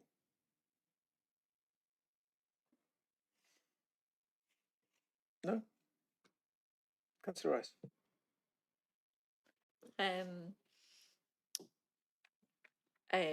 Two things. One, I was wondering whether there's any flexibility to move some funding from something to increase the speed of rollout of 20 miles an hour. And secondly, is there any funding in there anywhere with regards to progressing work on exploring a workplace parking levy?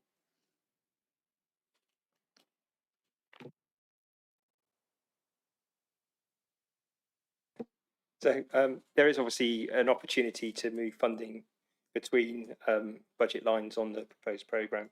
That's obviously at the discretion of Cabinet and Council, and you can advise Cabinet accordingly as a group as you wish. What we have done is that we've tried to just balance the needs across all areas, and being sort of fair and proportionate as we can across the areas. Obviously, we'd like to have twice as much funding across all of the areas and be able to deliver twice as much, but unfortunately that isn't the case. So we've, as I said, tried to apply a sort of fair balance to the various headings of the local transport plan.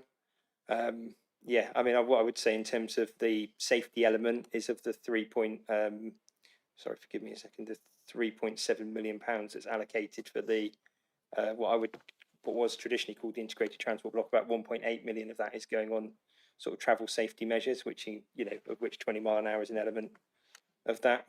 So it's just under £500,000 towards 20 mile an hour in that proposed recommendation at the moment.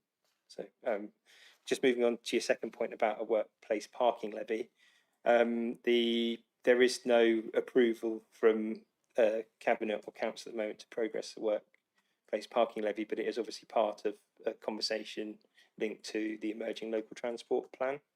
So if and when that will come to a subsequent meeting later this year, to Cabinet and Council approval for our new local transport plan for BCP, that is at the moment included as a recommendation for future implementation in future years, or consideration of a workplace parking levy rather as an element of that.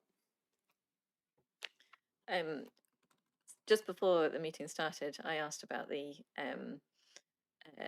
Deansley Road, Castle Lane East junction, and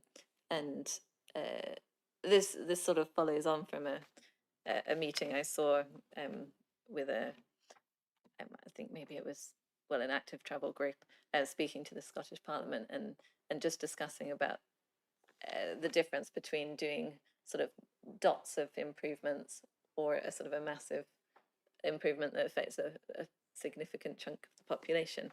And so it just got me thinking about, would I prefer to do that Deansley Road junction, or would I prefer to see a significant population, particularly children, benefiting from 20 miles an hour in their area? And it just made me err on the side of, well, actually, I think I would be prioritising 20 miles an hour. So I don't know whether anybody else in the tag would like to support that suggestion, but Richard, would you be able to just talk about whether Deansley Road Junction could be postponed? Yeah, what the priority and what is the plan for that? So, having discussed this with the ITS and signal engineers, the Intelligent Transport Systems and Traffic Signals team, Deansley Road is life expired, as in the junction Chayside outside of the hospital. So it's really in a very poor condition, and it's just the Deansley Road bit, though. It's that comes onto Castle Lane. It's the whole junction. So it's Castle Lane East Deansley Road, just that junction, the one that comes from sort of Little Town onto So it's both sides. It's the whole junction. Deansley Road that's not the road that goes into the hospital, though, is it? That's the one that Yes, goes. it is. I thought it went. Yeah, it's Chase side. It's the massive Oh, right, signalised okay. junction. Okay, Probably the fine. largest signalised So junction it's- that we've got in BCP. So it's the traffic lights that need Yeah, replacing. yeah, There won't be any changes to the thing. It will just be the traffic lights. Right. It's the traffic signals. Basically, we're exploring how we can improve that for pedestrians and cyclists across that junction as well, and also increase the efficiency for motorists. We had some initial modelling work done, which suggests that some of the lead-in lanes to that junction aren't perhaps necessary, and we might be able to tighten the space up and decrease the amount of time between stages, which would obviously improve that for pedestrians crossing, but also improve it for motorists that are waiting to enter and exit the hospital and the buses obviously that serve that corridor as well. So it's a kind of an investment for all modes, if you like, in that area at a key location that we're having obviously significant challenges with at the moment, because if you go out there, you probably noticed that some of the poles have got tape on the top of them and they're blistering and rusting, and it's obviously a critical junction on our network. The other consideration that I was reminded about is in terms of the planning application just opposite for JP Morgan for that site. There's one going through at the moment because they're planning on getting sort of 1,600 members of staff back into the office, and so postponing it until it is integrated into part of that application is one consideration I want to check. And then the other thing is in terms of improving, reducing congestion along there and adding in cycle lanes to reduce congestion. If we were to upgrade the traffic lights, would they then need to be redone when a cycle lane is installed some years down the line, for example? Well, there obviously are cycle lanes along there at the moment, albeit they're not on carriageway. They're obviously off the carriageway at the moment. In terms of delay, we've actually been putting this off for a couple of years and trying to see if there was going to be some sort of funding launched by central government. Like historically, there's been things like pinch point bids, or there's been challenge fund bids. And what government have done, and the reason that this is now called the Local Transport Consolidation Fund, is they've actually stopped all the bidding nationally. And what they've said is, actually, this is the amount of money that you're going to get over the next 4 years, which is kind of helpful in a way, because it means we can actually plan a 4-year program with some confidence, and there's other benefits. We can actually recruit more people to deliver more schemes, knowing that we've got a bigger budget across other areas as well. The flip side of that is we were very, very good at bidding and very, very good at winning large sums of money. So it's a bit bittersweet for us, because we potentially could have got external funding in for this, and that might come in the future. I don't want to get drawn into a debate that's not mine to be had, but there's obviously the devolution happening in the background as well. So there might be that there's more significant sums of funding in the future. But at the moment, as it stands, we've got this piece of infrastructure that's failing. It's in quite a high profile and high impact location that we need to address. I take your point about the planning application, but there's no certainty over that. And until the details it might be sometimes these things align, and that actually, to mitigate the impact of your development, we would like you to, contribute to upgrading an asset, etc. But it's we'll obviously work along those lines. If it falls into place, it falls into place. If it doesn't, it doesn't. And there might be other mitigation that we are able to, that's appropriate for that development. So there could be other footpaths and links that aren't currently in existence that would be more applicable for sustainable travel. In terms of if we had to alter anything in the future, just one thing to note is traditionally traffic signals have been just, if you like, cemented into the ground and just embedded. Now what we do is we install them in they're called NAL sockets, and basically you can extract the poles and extract the equipment and relocate the equipment quite readily. So if there was a scenario by which we were fortunate to have strategic sums of money and be able to completely configure the whole area, then we would be able to do that. But at the moment, what we're proposing is trying to, with the amount of funding we've got available, a sensible approach to try and improve it within the you know, the resources that we've got available effectively in a sort of proportionate way.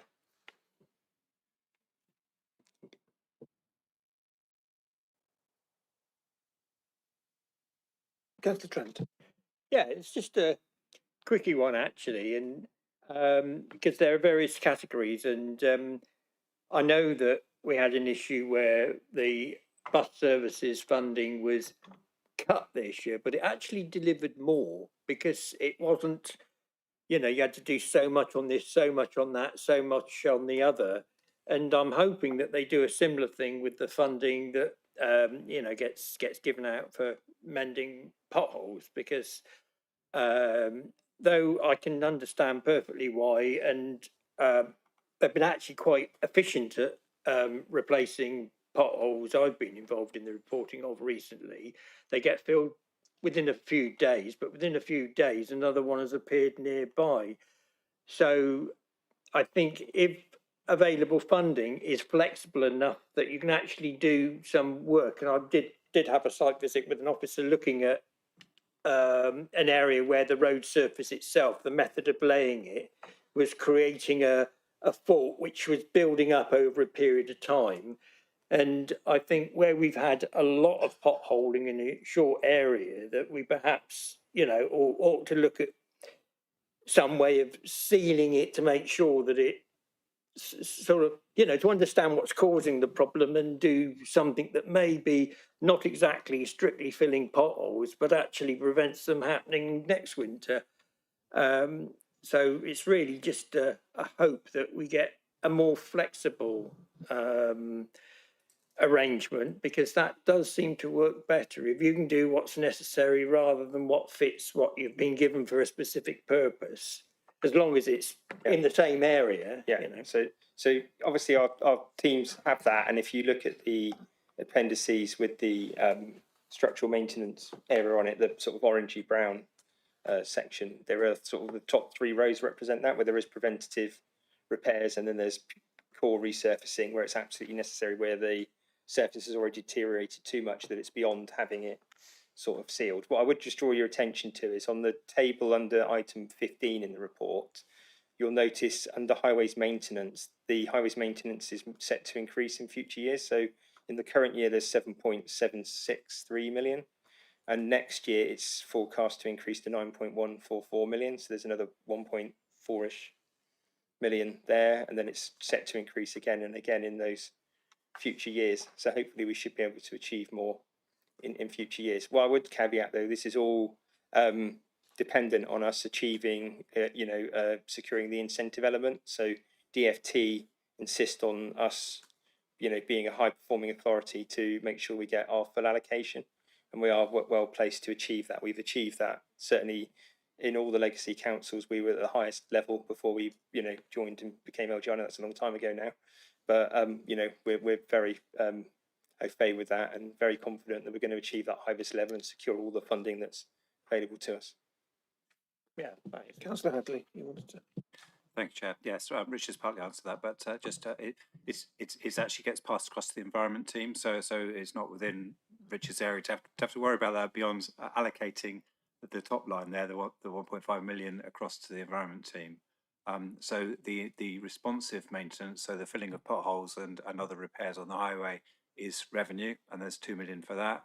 And then this work, the preventative patching, is about exactly what you're saying in terms of looking at recurring problems, looking at where you can seal the road surface to extend its life and prevent problems coming, and that's working between the planning team, so effectively Mr. Brincroft's team, the structural team under Mr. Bright, and the team under Mrs. Langdown in environment. So the 3 teams are working together really to try and cover that sort of gambit between how do we design stuff so it doesn't fail, how do we repair it, do a quick repair on it from the environment team, and how do we look at the more structural repairs, which is with Mr. Bright's team. So they work together. Yeah, I think it's worth saying that I drew attention to one method when a surface is put down, where you basically have 2 halves and a ridge between the 2 that gradually gets eaten away and turns into a gap. And, you know, I think for the sake of an extra layer in the middle that perhaps stops that vulnerability, but it is something that's being sort of looked at. And I had quite a constructive on-site meeting on precisely that issue, because it was something that was developing. It was an early stage of a road falling apart, but it's sort of, you know, it is something that becomes a long-term thing, you know. Didn't explain that very well, but, you know, I think there is a point in, you know.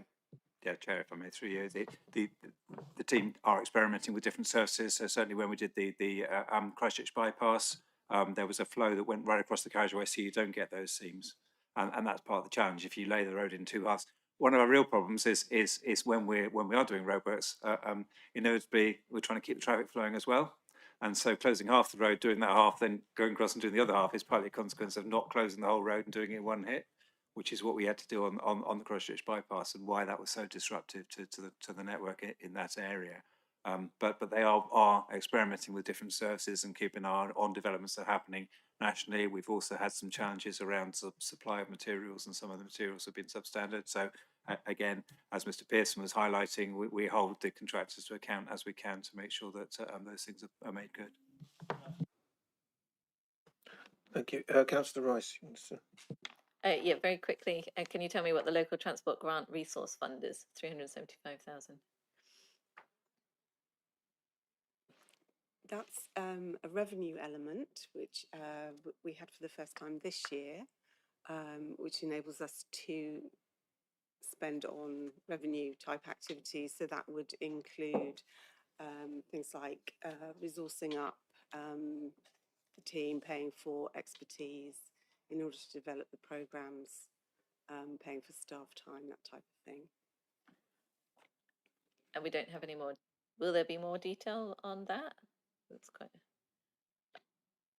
So we're looking at, I think, for this coming year, if you see the line below that. Oh, yeah, maybe I'm not looking at the right place. Sorry, on the green form there. We've got the local transport plan, business case development, etc. So we almost certainly put some money into developing strategic business cases for future schemes. Right. So that will pay come for out of the support local transport plan. Okay. Yeah.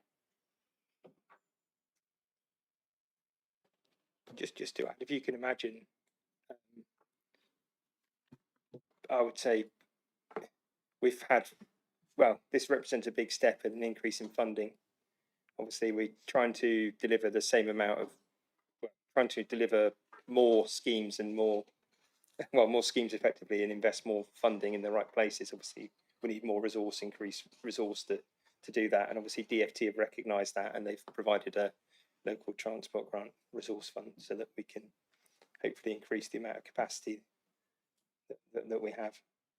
Certainly, you know, historically the amount of funding traditionally was probably about 6 or 7 million per year for the whole sort of area of LTP.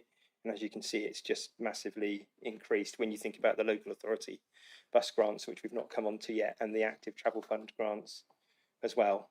Obviously, you know, I don't want to steal Beth's thunder, but, you know, we've obviously been really successful, and we've, you know, increased our category in terms of, you know, the classification with the Active Travel England. That means we've been awarded over twice as much the amount of funding, but obviously we need more resource to deliver those schemes as well. So it's all encompassing really across all of those areas. Okay, members, are we happy to support the recommendations as laid out? Yep. Thank you. Moving on to item 8, the local authority bus grant. Turn to Richard Pincroft. And I'm going to turn across to John McVeigh. So John, oh, it's active travel next. Sorry. Have I? Oh, then John, have you got the wrong one? I think the numbering is a bit off on the chair's checklist, Chair.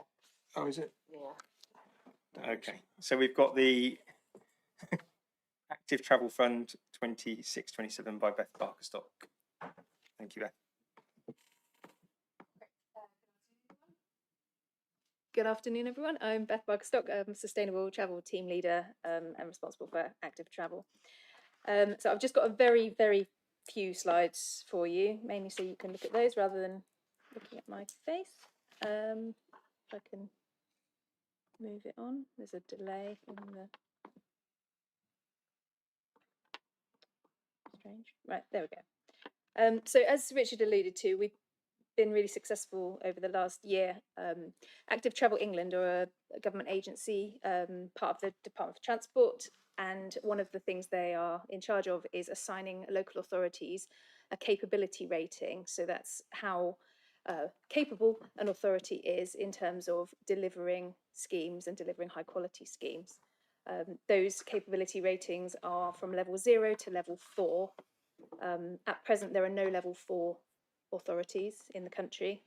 Last year we were level 2, and this year we've been promoted up to level 3, and we're one of only 11 in the whole country, so that's a real success story. So in December they announced that and announced our capital and revenue allocations for the coming financial year. So I've put them there. As you can see, we've got a combined capital and revenue allocation of around about £3 million, just under £3 million, which is just over double what we had the year before. I just wanted to give you a little brief reminder about the local walking and cycling infrastructure plan, just because some of you may or may not be aware of this, and it was adopted in 2022, which is obviously a few years ago now. So colloquially known as the LC WIP, this is an ambitious long-term vision for active travel across the whole conurbation, and it consists of cycle routes, walking routes, and an approach to livable neighbourhoods. The delivery plan, which is at the back of the LC WIP, and it's all online if anybody wants to look at it, it highlights our key priorities. And we're currently looking at an up-to-date delivery plan, but essentially using the same ambitions, the same principles of the LC WIP to develop a pipeline of future schemes to deliver with our new funding. So the LC WIP delivery plan, as published, had 52 itemised priority schemes, and of those 31 have been delivered or are due to be delivered soon, with another 10 in the planning. So it should be delivered hopefully next year. And then alongside those local sort of discrete schemes, there's a number of strategic routes which have also been delivered or progressed. For example, some of the Transforming City Fund corridors, Wallasdown Road, and the path through Beta and Whitecliff, which is part of the National Cycle Network. So the recommendations in the report, there's a list of projects in there, which I'll come on to in the next slide, but essentially those recommendations have been come up with through looking at the as yet undelivered schemes from the published and approved LC WIP, plus looking at how we can infill the remaining gaps in the network. So this is extending on the previously delivered routes to make sure everything joins together, a bit more focus on school journeys, and as part of that, increasing our engagement with schools, families and school communities. Increasing accessibility, which is really important, so to make it clear that active travel is for everyone, and ensuring that we've got adequate resources to be able to efficiently and effectively plan and deliver those projects and make sure that we communicate and engage with our public. And just a note there that these schemes, when coming up with this programme, we need to really have at the forefront of our minds that they need to be deliverable, and if they're not deliverable in year one, they need to form part of a planned pipeline. So this is all within the report, so I'm not going to read it all out, but just to put it on the scheme as a little aid memoir. There's a number of schemes on there for delivery, quite a number of new crossings, which are really important for enabling people to get across busy main roads, linking one neighbourhood to another. There's some design work for delivery in a future year, so that will be the idea being we'll do some design and engagement work in year one, and then hopefully be able to deliver in year 2, 3 or 4. There's some other schemes there around access to green space, secure cycle parking, which is something that residents are often asking us to deliver, and wayfinding and some other bits and pieces. And then the revenue programme, The Active Schools programme is in previous years. This is a programme that we're proposing to extend, having been in place for a few years now. In previous years, it's been called the Bike It programme, Bike It Plus programme. That's been rebranded. It's delivered by our partners, the Walk Wheel Cycle Trust, who were previously called Sustrans, and that's basically intensive engagement and education programmes working with lots of schools across BCP. There's a sum in there for effectively resourcing, so that's managing the programme, monitoring and being able to activate our infrastructure and communicate with people and do the appropriate levels of engagement.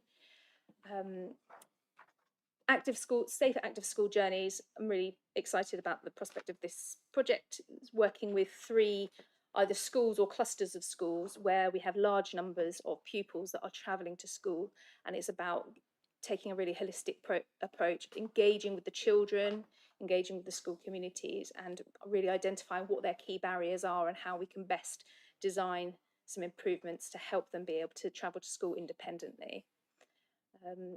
Wheels for Everyone is looking at delivering a pilot to help disabled people access the ability to try out cycling or use specially adapted bikes in a community hub, which will be something new for BCP.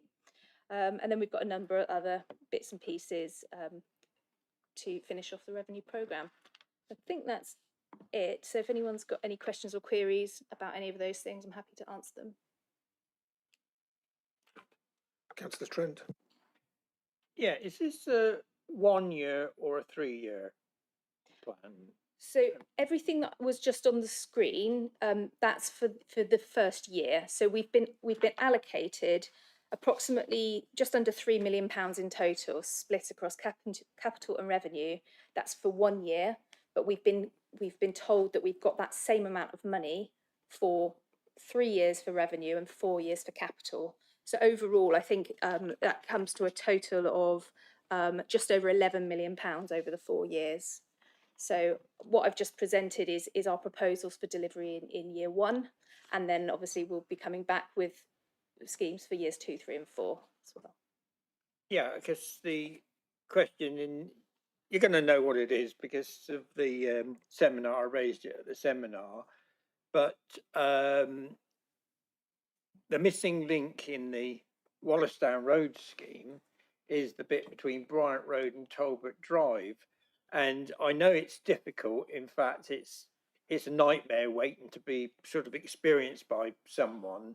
But I'm wondering when the beginning of the design work and consultation and whatever's needed is going to start on that one, because at the moment it's actually a big gap in almost everything, you know, whether it's for, you know, people in cars or people on foot or something. And certainly from the cycle point of view, it is this horrible little bit in the middle that's not at all safe for cyclists, that needs a bit of thinking of. And I don't think it's going to be easy to do.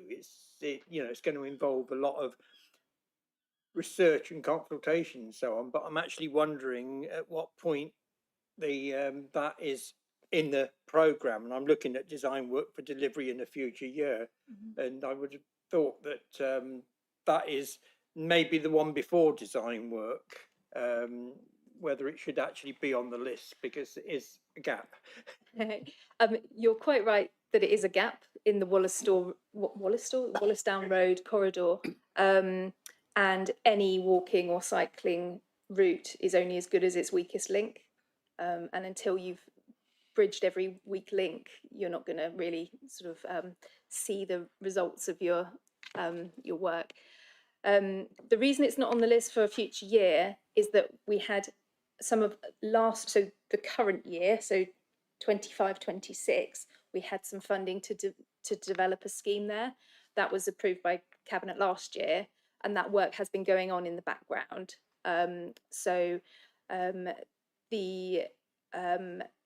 That work will continue, although the money was for the current year. we are allowed to spend it beyond the end of the current year, and so that work is still progressing in the background. So you will see something at some point.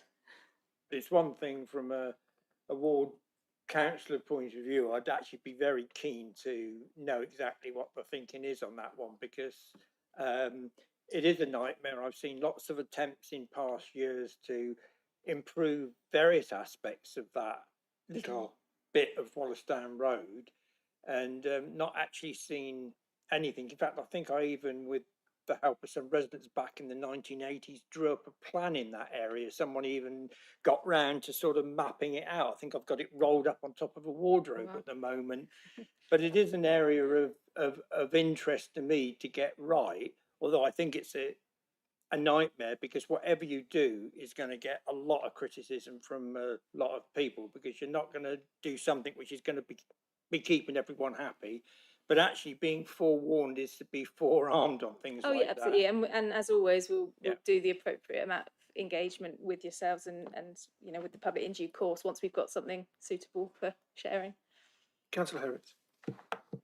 So I'd just like to, as the ward councillor for the other side of the road, provide Councillor Trent some reassurance that it's being pressed on where appropriate, but it is a very difficult bit of road. There's a lot of landowner agreements in that corridor, and I'm not sure you would ever get planning permission now for a Tesco Express that involved parking across a bus stop, which is essentially the situation on the one side of the carriageway there. But yeah, it's a very difficult stretch to resolve a really, we know it's a really significant gap in the network.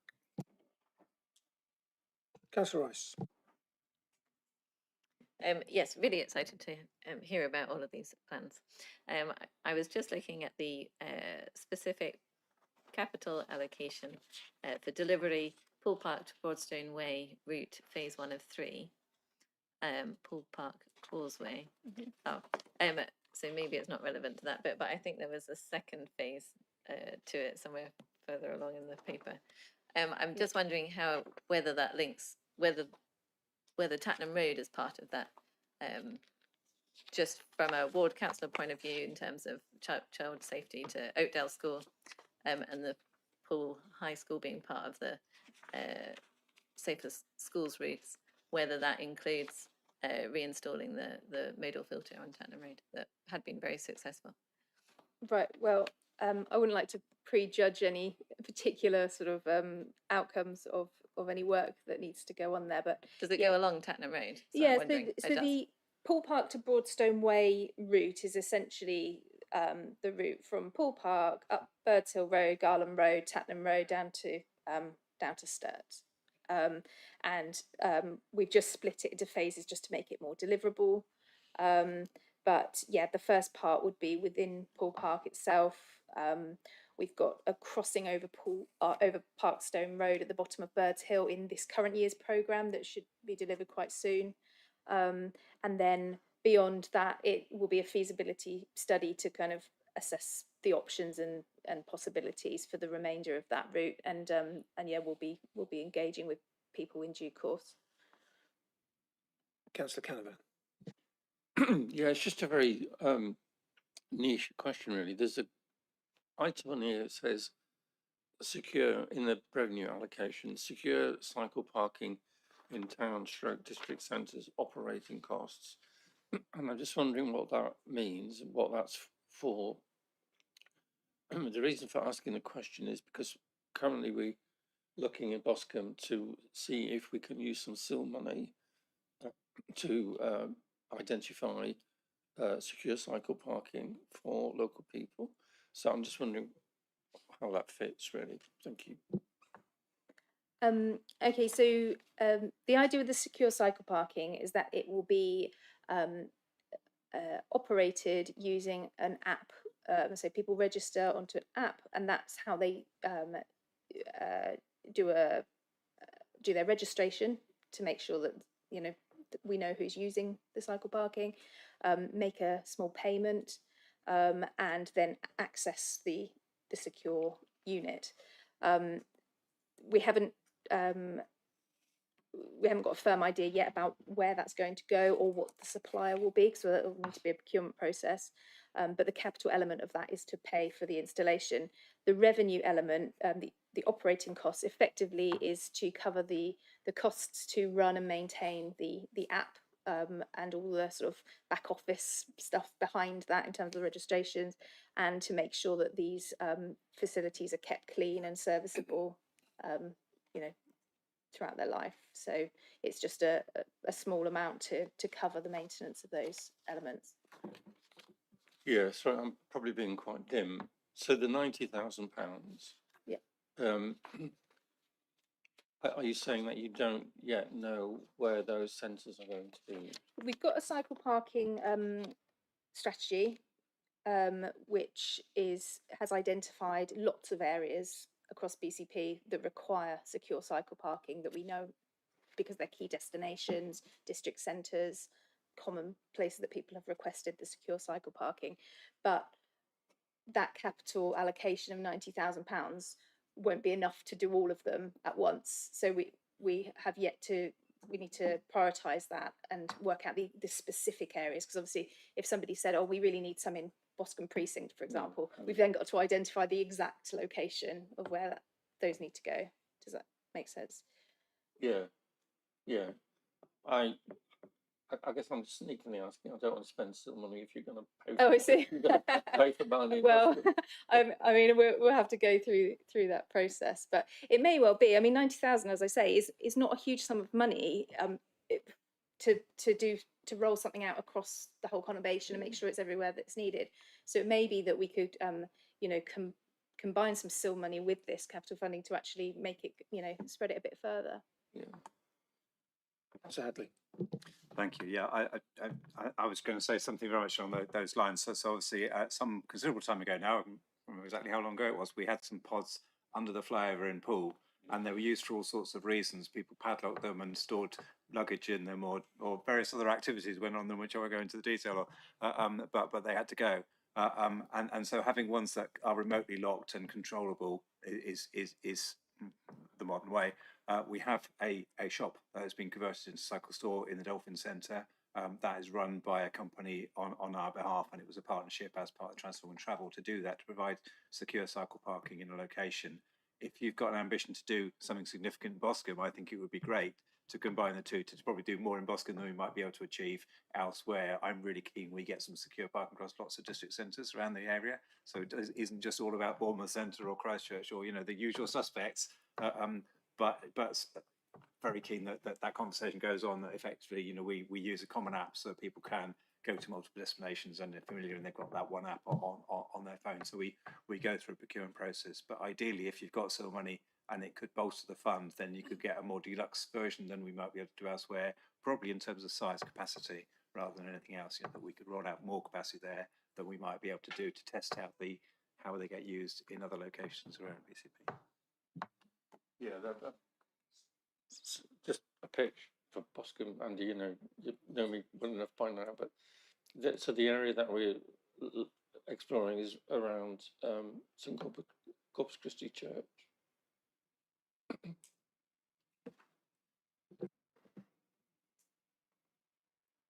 Okay, members, are we happy to support the recommendation? Yep. Okay, thank you.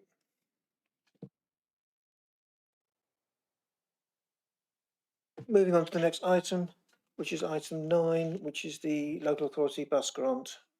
So, Mr. Pinkloff, do you want to? Yeah, so I'm going to reintroduce John again now. So this is John McVeigh, who's our Sustainable Transport Manager. So John, please take the floor and introduce the paper. Thank you, Chair.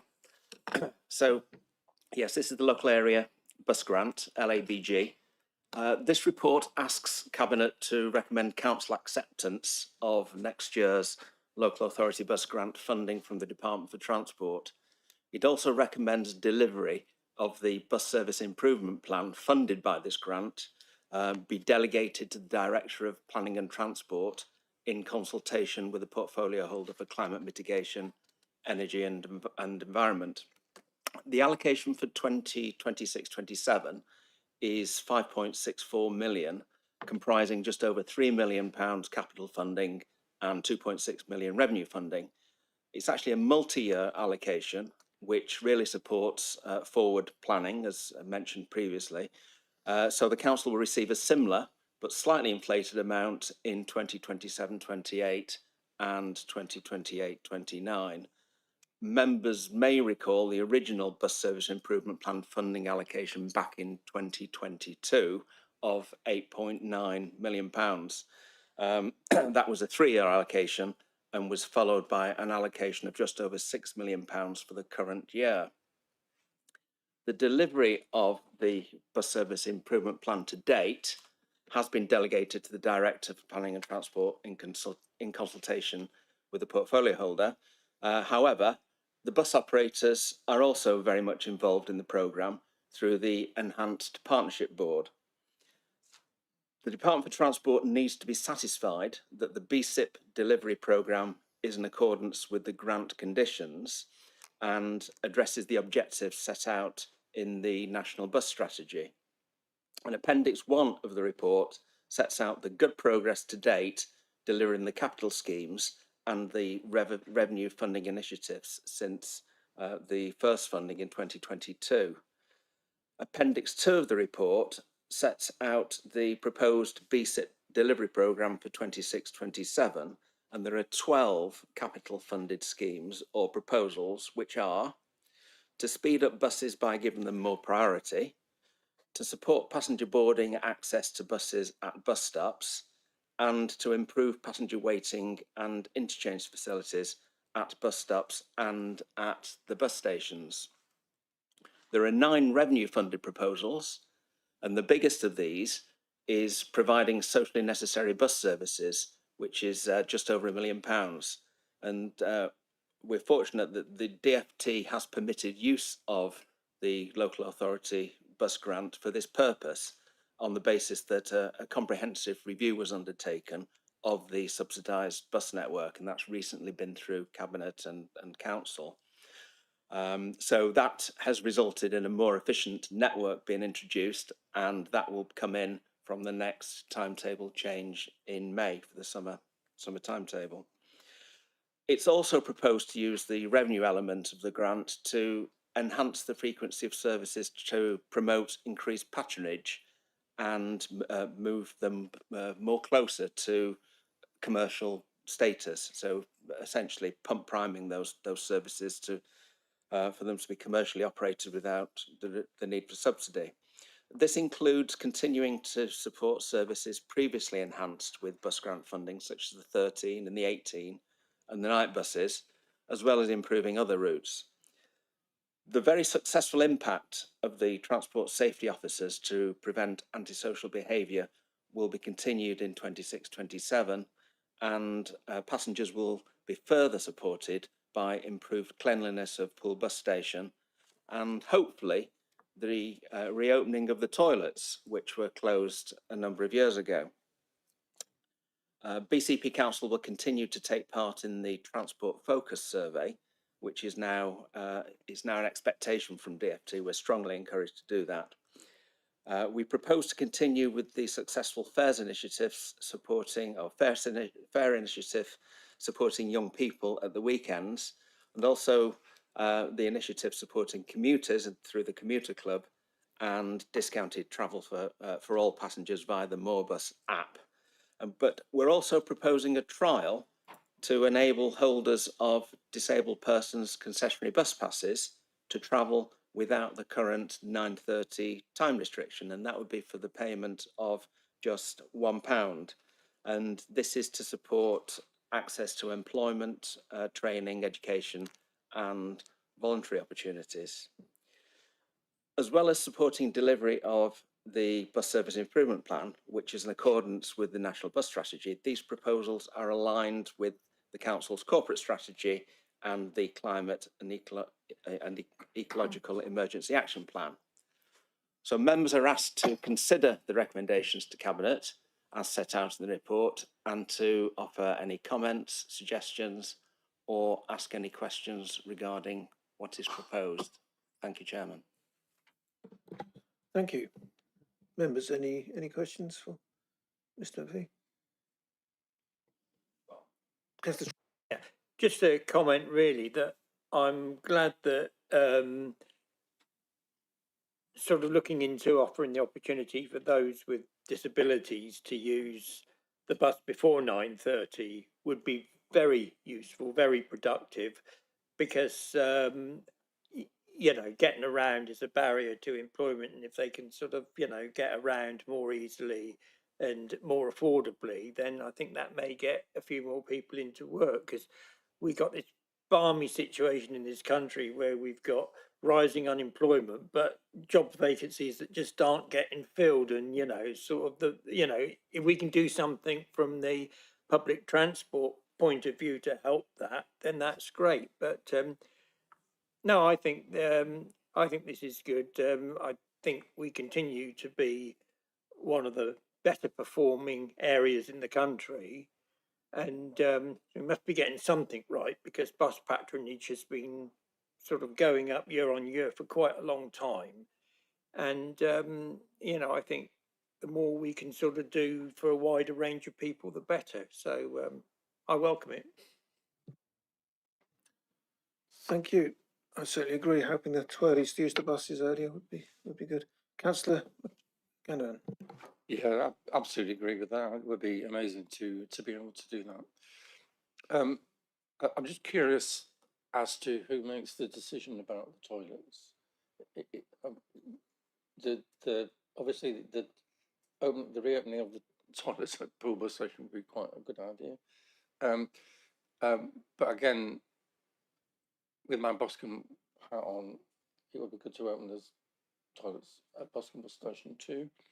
But I've never been quite sure about who makes that decision.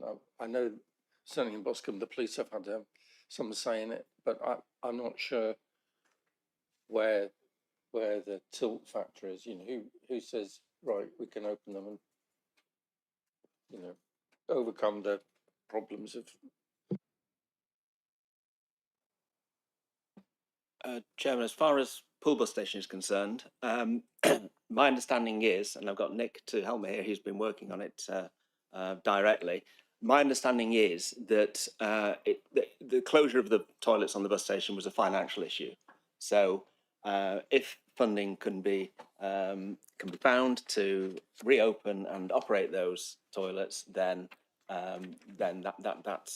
that's okay. And it's our colleagues in environment who actually operate those toilets, and we obviously have received a lot of complaints over the years that the toilets were closed, and we've been waiting for an opportunity such as this to be able to open those toilets as part of an improvement, a wider improvement for Poolborough Station.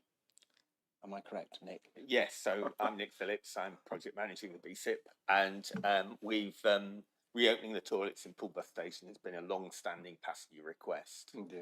And we have spoken to the police about it, and they are happy for those toilets to be reopened on the proviso that they will be staffed as they were previously. And so that's why you will see there's a revenue element in there to staff those toilets. And I was talking to Pool People First a couple of months ago on this proposal, and they found it very, very supportive. They use the buses independently, and quite often you're changing buses in Poole Town Centre to get from Camford Heath to Parkston, for instance. And there's nowhere to go to the toilets anymore, because whilst the Dolphin Shopping Centre is we're very pleased that they've refurbished and enlarged their toilets, but in doing so, they've actually moved them further away from the bus station, and that's too far for people to walk whilst they're changing buses or waiting for a bus. And we have worked with facilities management to investigate reopening of the toilets, and they're saying they're in very good condition in actual fact.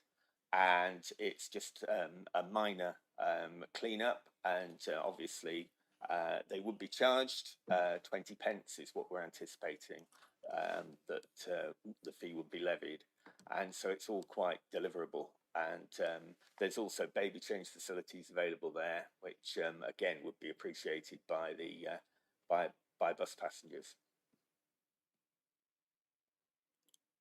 Thank you. That's very helpful. Councillor Rice. Yes, they all look like good schemes.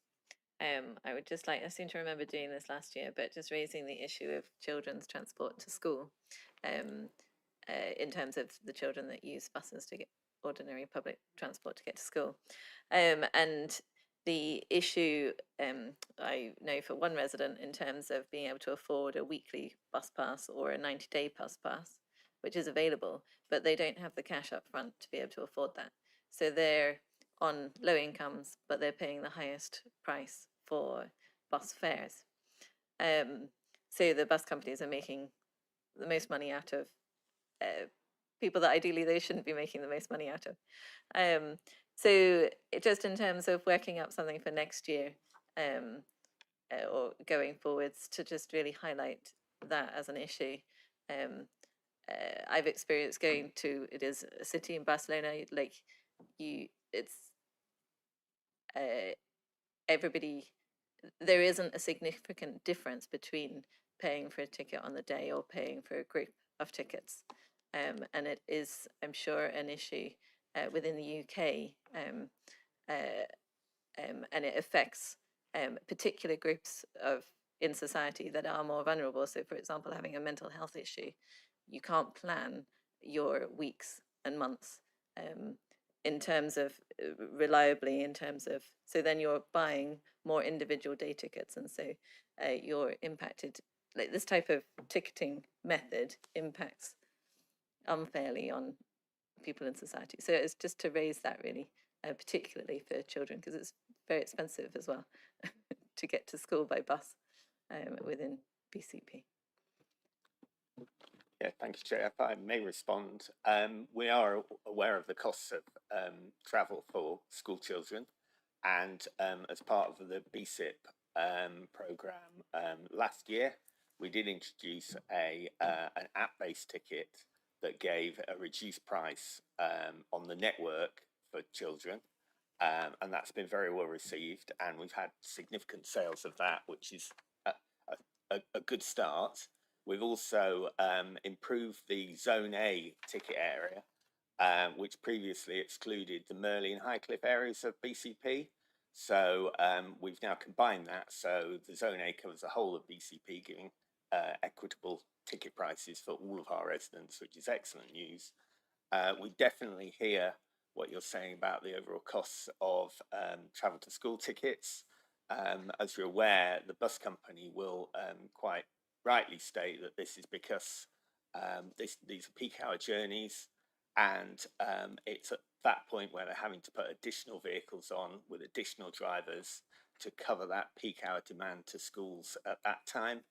And that results in the costs of those drivers and vehicles being basically loaded onto the ticket price for journeys at that time.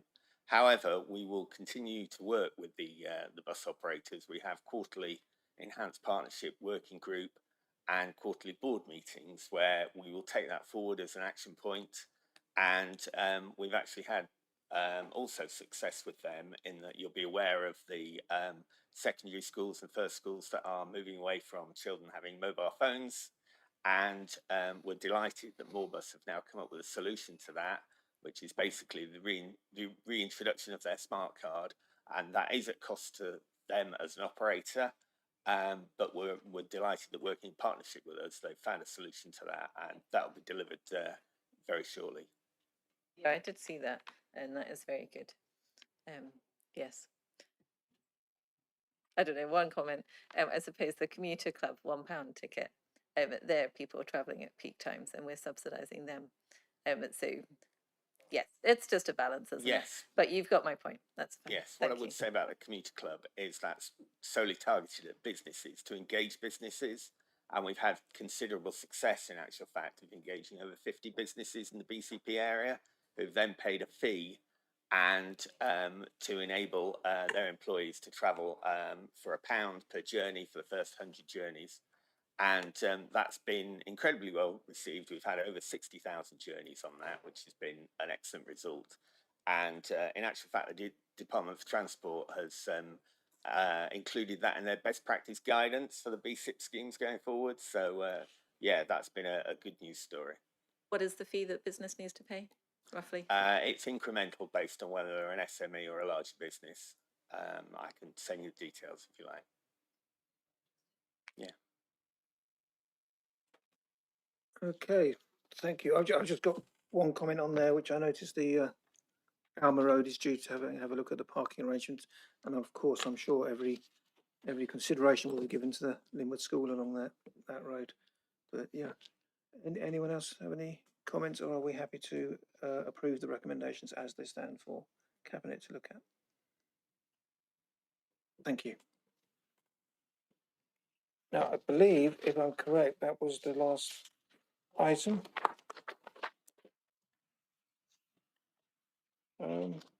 So, yes, thank you all the officers for their presentations, and the Cabinet members for being here, and for the members. Thank you. Meeting closed.